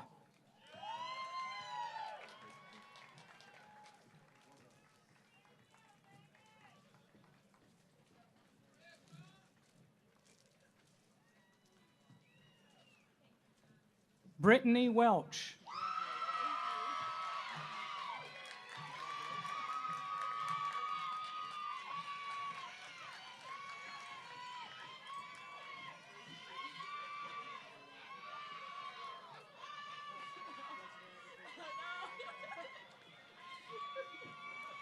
Mackenzie Ryan Welch.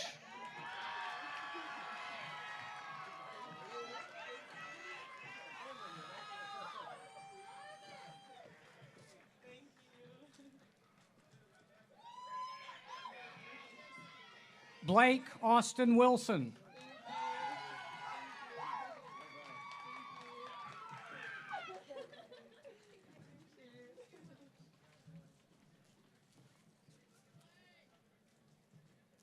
Haley Witt Wolf.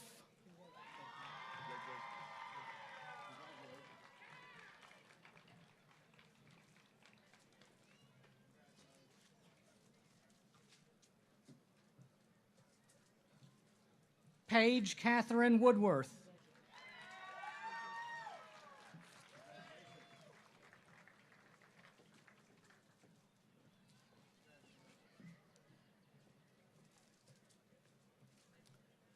Zeke Fitzgerald Workman.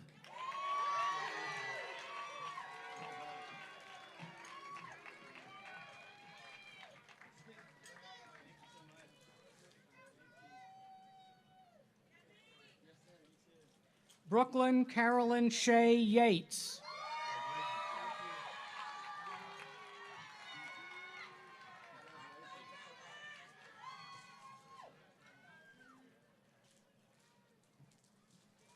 Roby Alexis Young.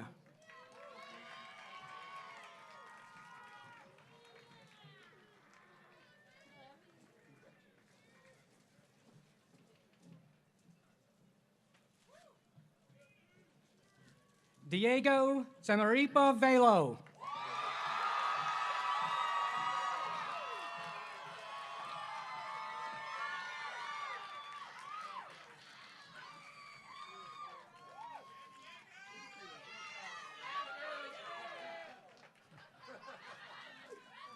Avery Grace Adkins.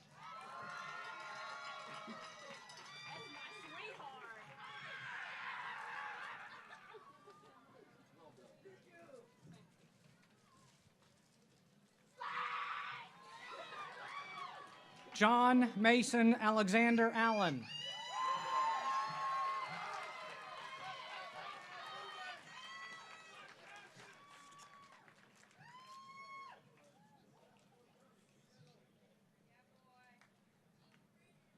Amber Nicole Altus.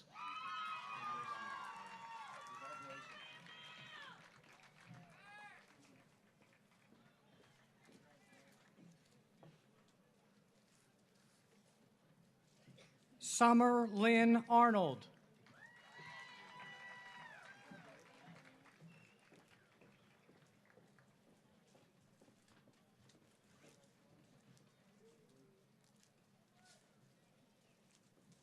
Olivia Catherine Basham.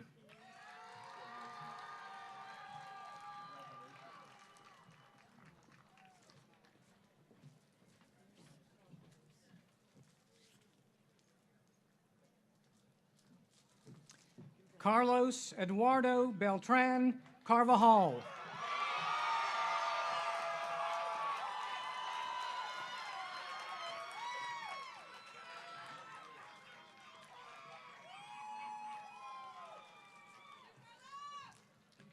Maureen Daniel Besnay Cullinane.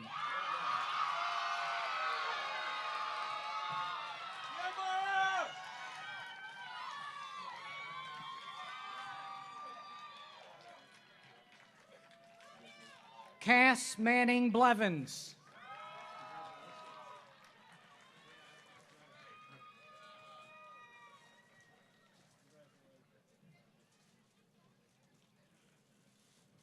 Daniel Wallace Boardwine.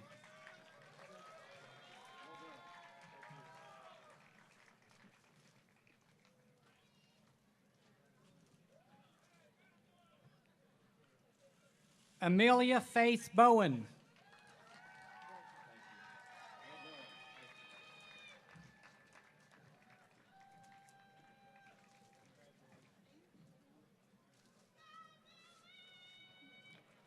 Ryan Jacob Boyette.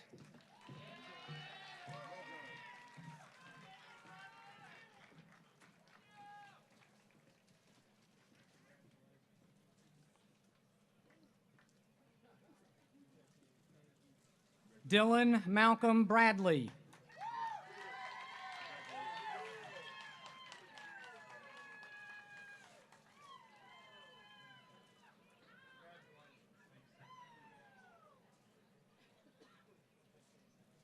Jonna Elizabeth Brewster.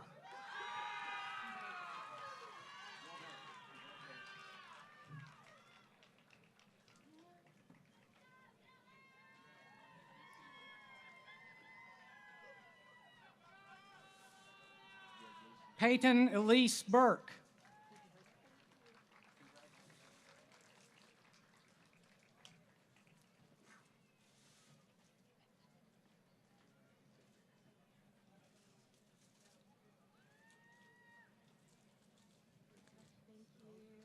Madison Grace Campbell.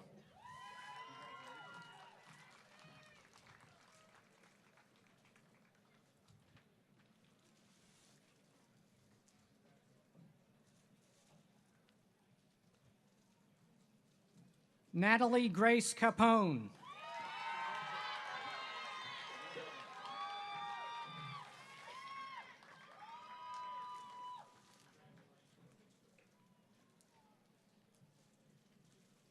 Spencer Gage Carter.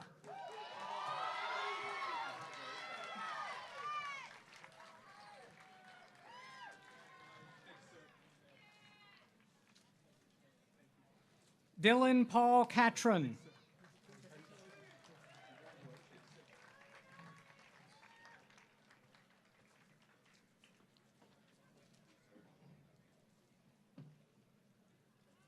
William Forrest Clark.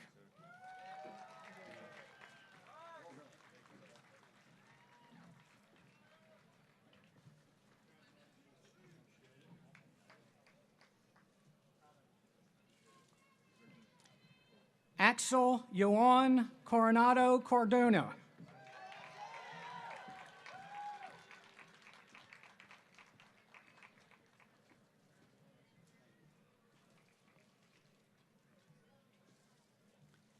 Leah Mackenzie Davis.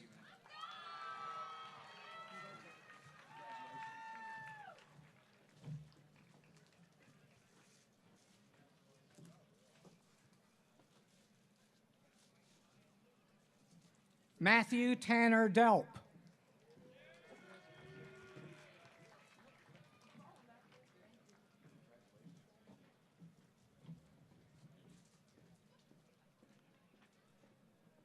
Abigail Reese Dillon.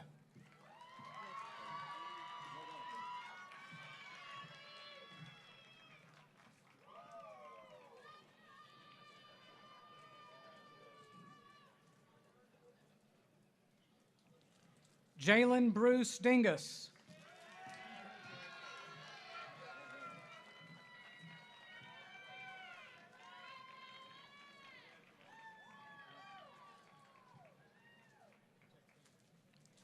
Megan Catherine Duty.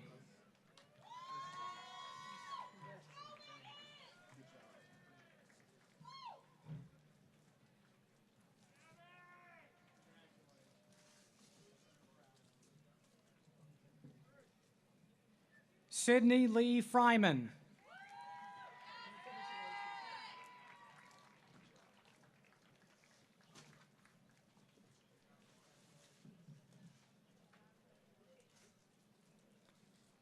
Zion Malik Gilliam.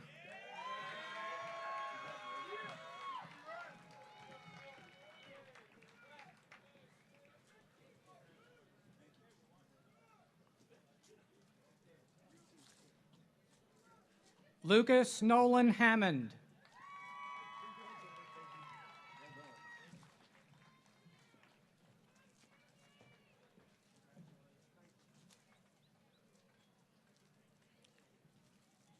Kelly Tatum Harville.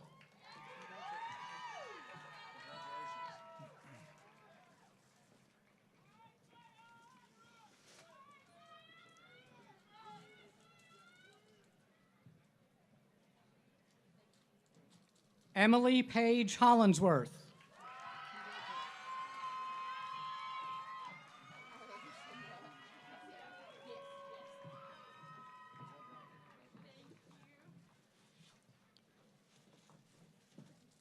Aaliyah Grace Holmes.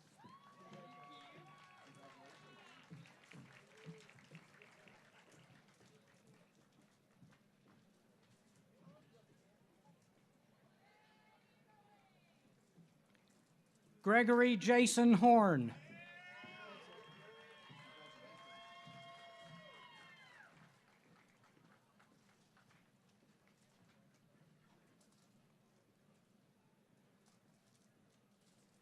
Cordray Antonio Montez Hunter.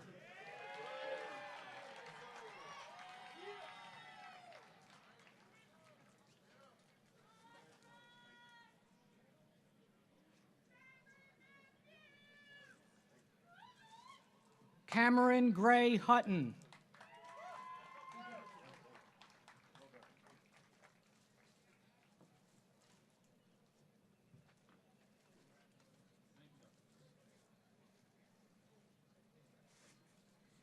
Haley Nicole Jackson.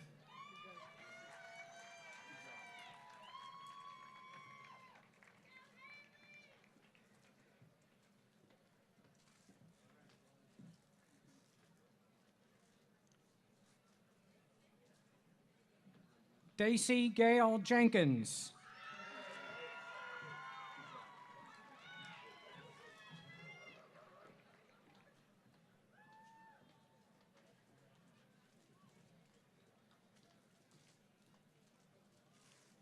Bailey King.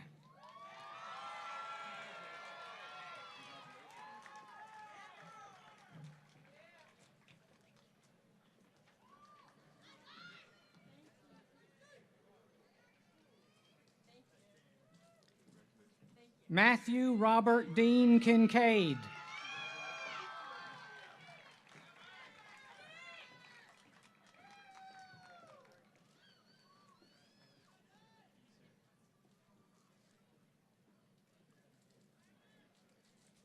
Amanda Grace Keppa.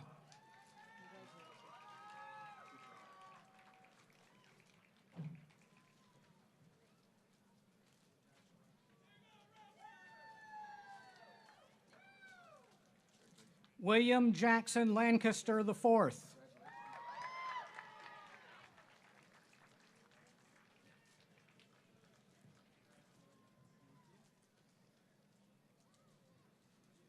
Zyquise Isaiah Law.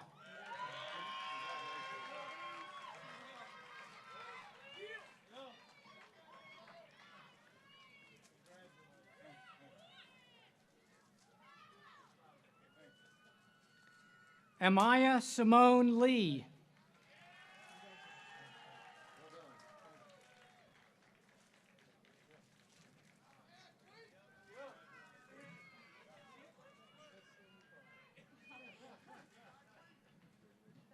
Allison Frances Letner.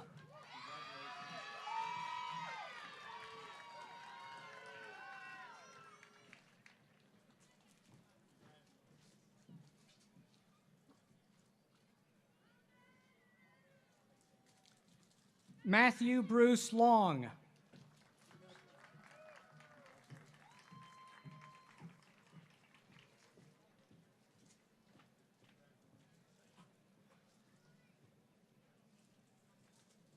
Sarah Abigail Marion.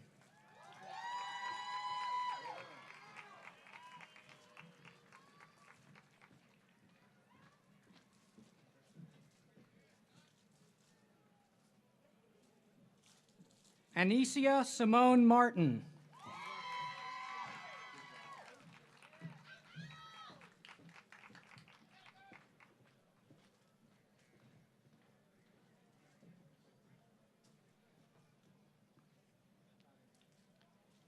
Lucas Allen McCraw.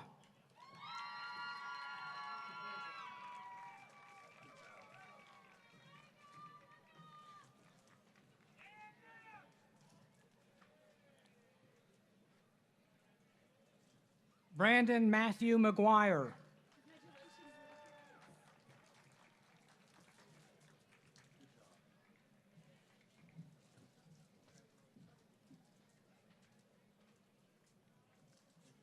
Hannah Grace Medley.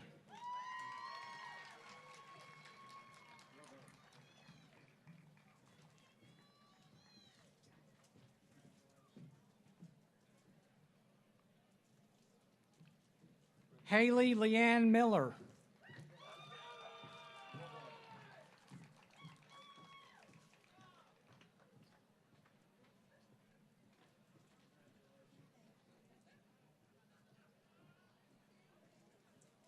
Hannah Grace Mitchell.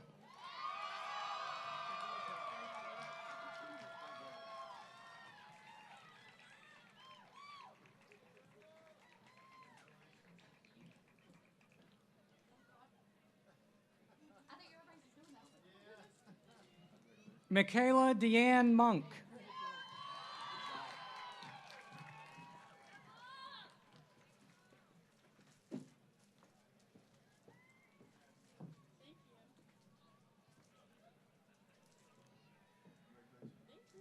Savannah Grace Minat.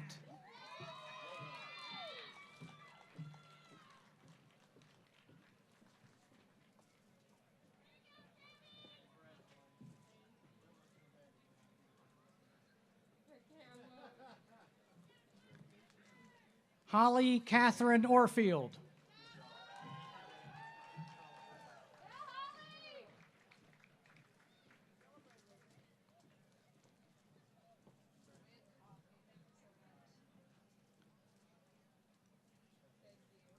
J. Michael Owen.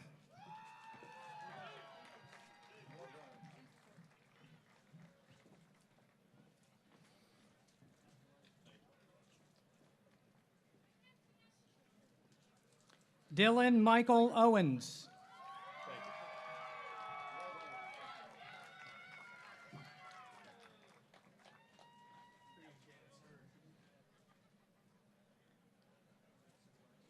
Taylor Brooke Owens.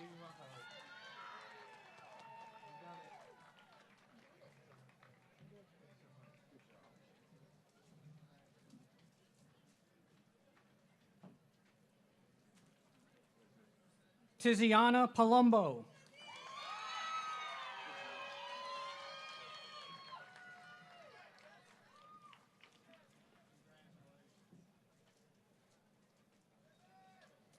Hannah Elizabeth Patton.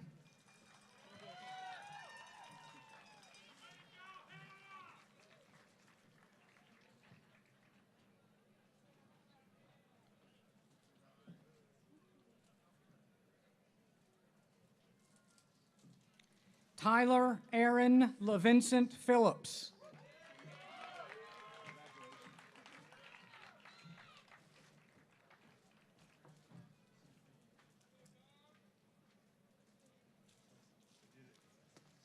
Taylor Louise Pigg.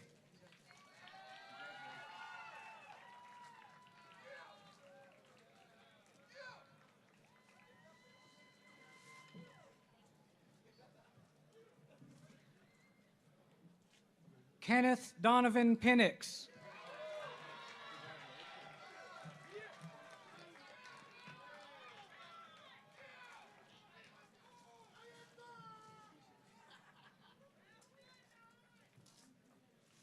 Kate Elizabeth Prager.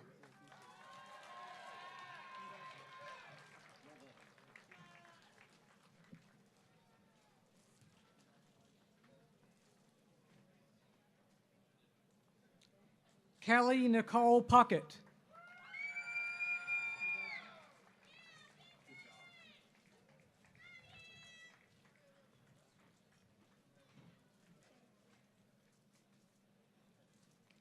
Max Thomas Puckett.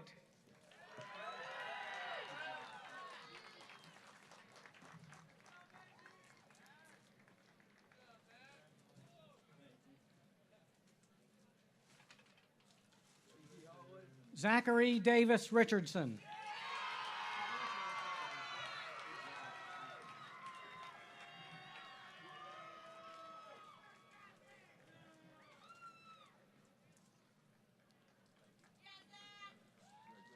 Bethany Grace Rubel.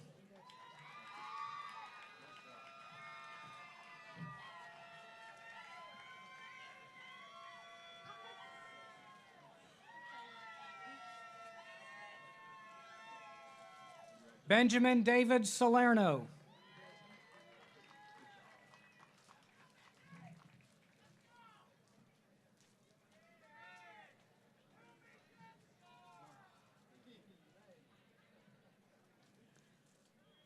McCrae Lee Sawyers.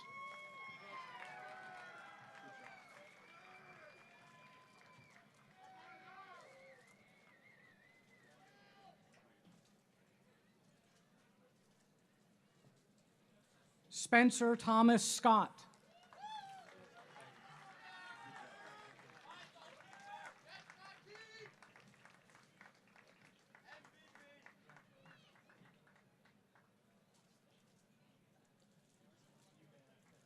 Emily Catherine Seaver.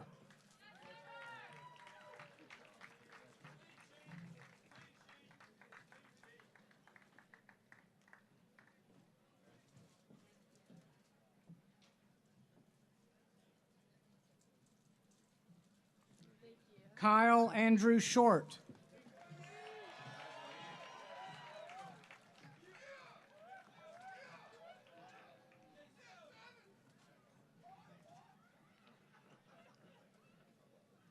Jackson Mitchell Singleton.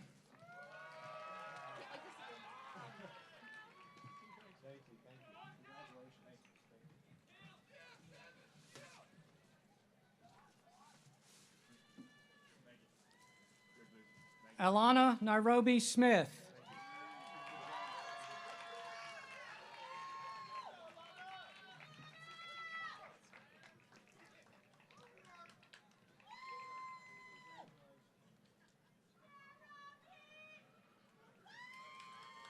Ryan Michael Spangler.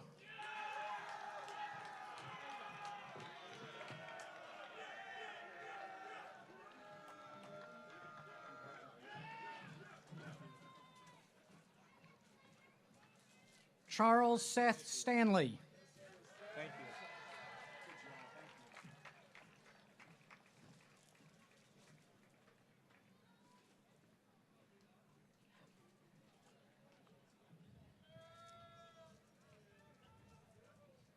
Brendan Wayne Stewart.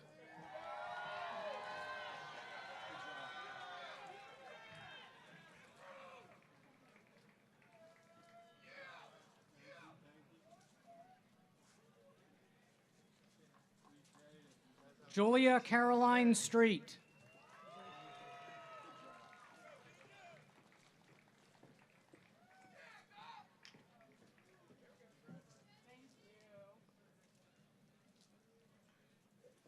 James Richard Swegheimer.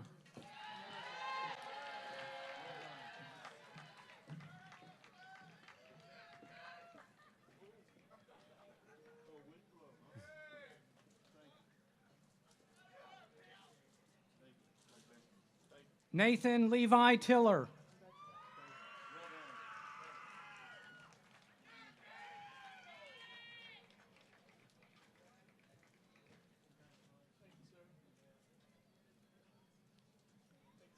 Sarah Elizabeth Tiller.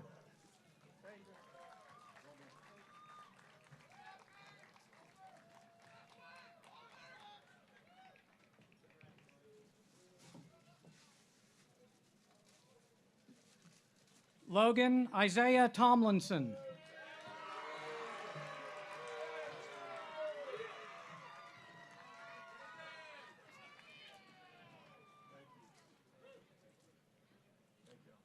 Carly Ann Walden.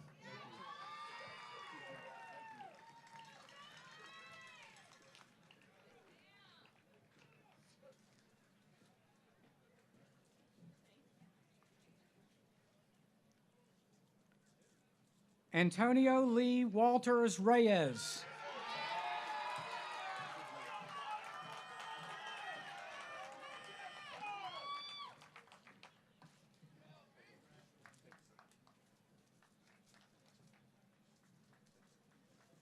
Grace Caroline Williams.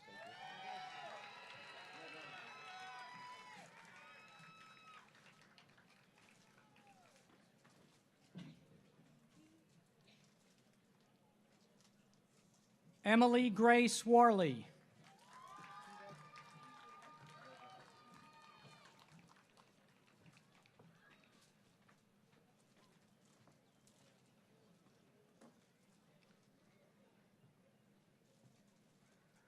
Janae Tommy Gale Wright. Assisting with the presentation of Janae Wright's diploma is her mother, Tracy Wright, Dean of Student Affairs and DEI&B at our Health Sciences campus in Marion.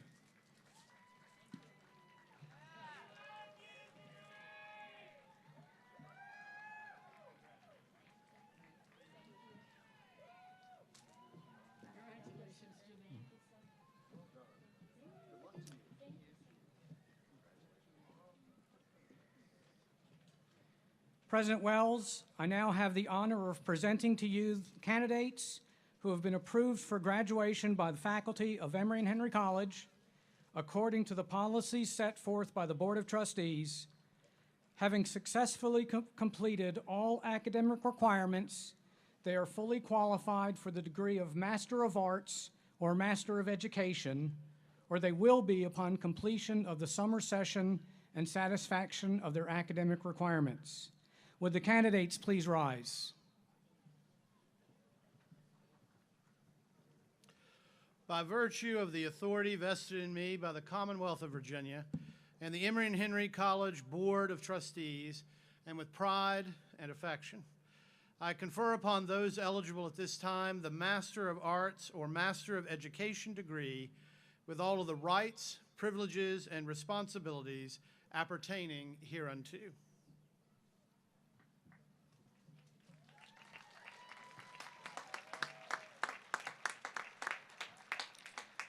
Would the Marshal please escort the successful candidates for Master of Arts and Master of Education degrees to the platform for their formal awarding of their diplomas from Emory and Henry College.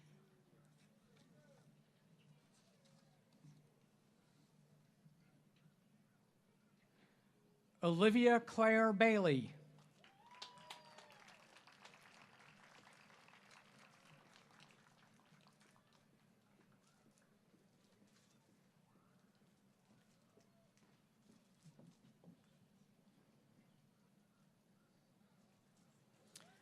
Paula K. McGraw. Assisting with the presentation of Paula McGraw's diploma is her daughter, Peyton Spencer, member of the E&H class of 2022.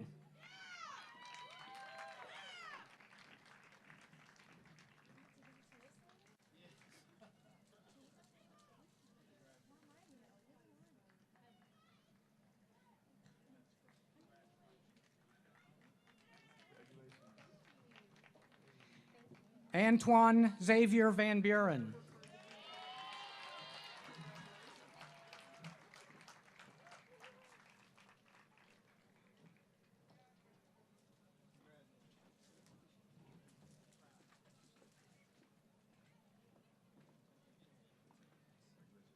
Casey Elise Allen.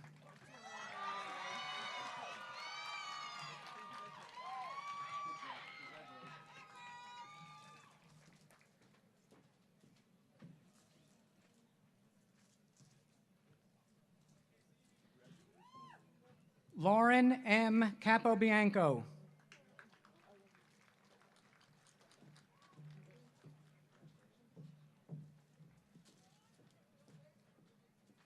Ashley Claire Clayton.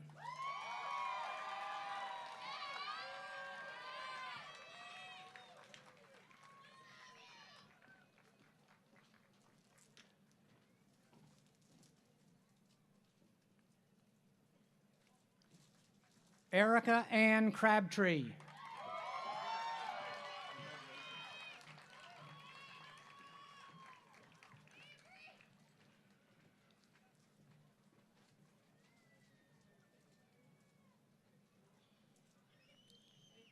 Jared Andrew Klutz.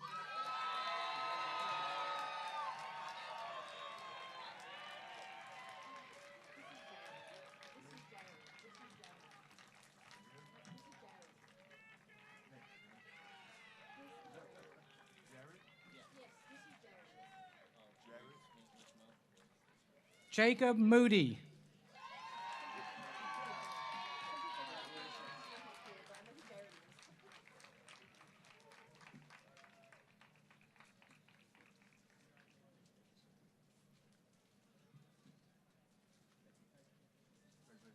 Savannah Hart Presley.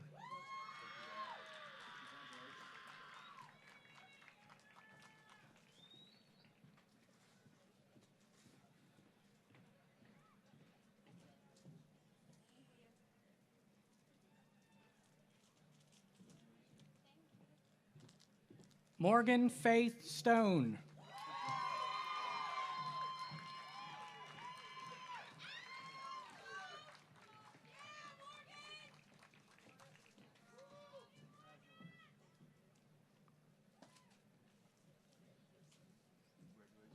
Carly Hope Williams.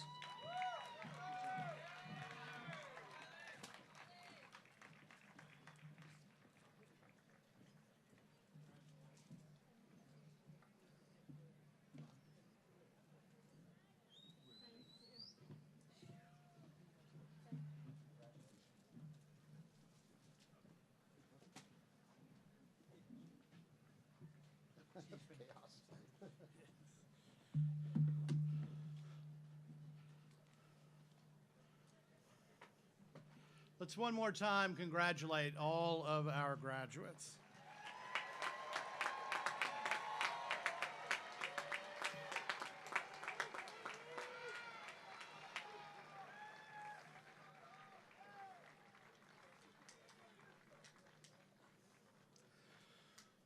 This class is a very special class for Emory and Henry College. And I feel a particular bond with this class as you began your time at Emory and Henry 4 years ago, the time that I started as president of the college. We were all freshmen together.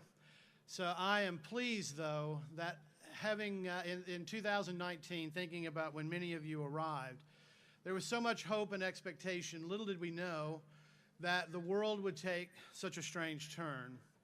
And yet, in the midst of pandemic and deep divisions in our culture and in our society, throughout all of the various things that really did seem to make the world a very different place, you all showed fortitude, you showed character, and you became objects of admiration for all of us because of your character and your integrity.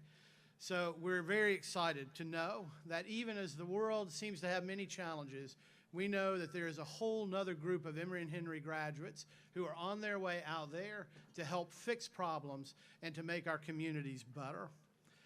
Well, will all of the bachelor degree recipients and candidates and the master's degree recipients and candidates please stand?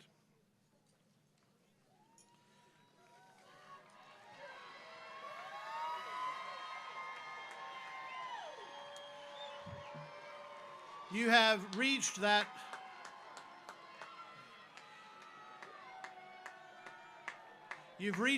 long-awaited moment in your lives when you are no longer students, but graduates of Emory and Henry College.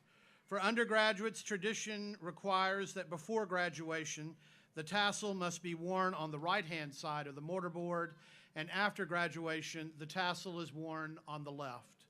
Bachelor's degree recipients, please change your tassels to the left side of your mortarboards to signify your status as graduates of Emory and Henry College.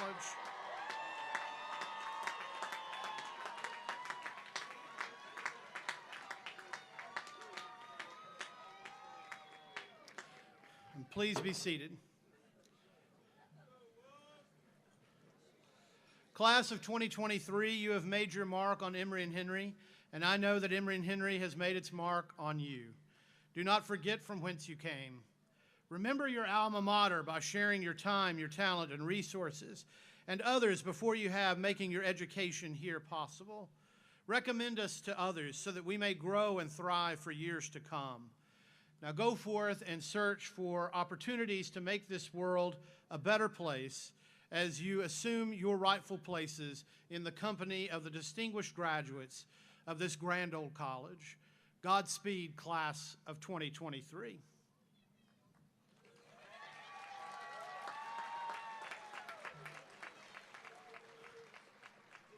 At this time, I invite all members of the audience to stand for the spoken benediction delivered by Jet McReynolds, member of the class of 2023.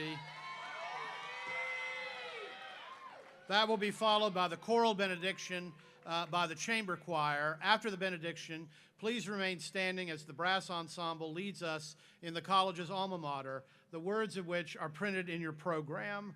Following the alma mater, please remain in place until the recessional is complete.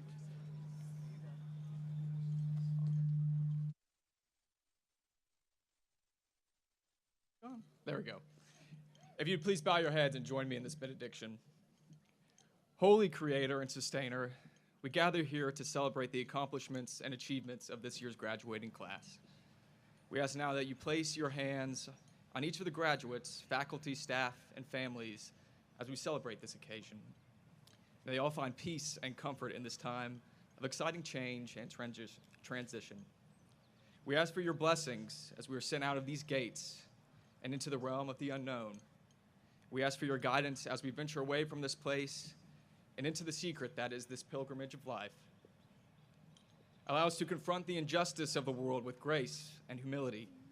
Grant us the strength to serve the poor, the marginalized, the rejected, the suffering, in true solidarity and friendship, and to always seek the good in ourselves and in others. We know the road laid before us will not be easy.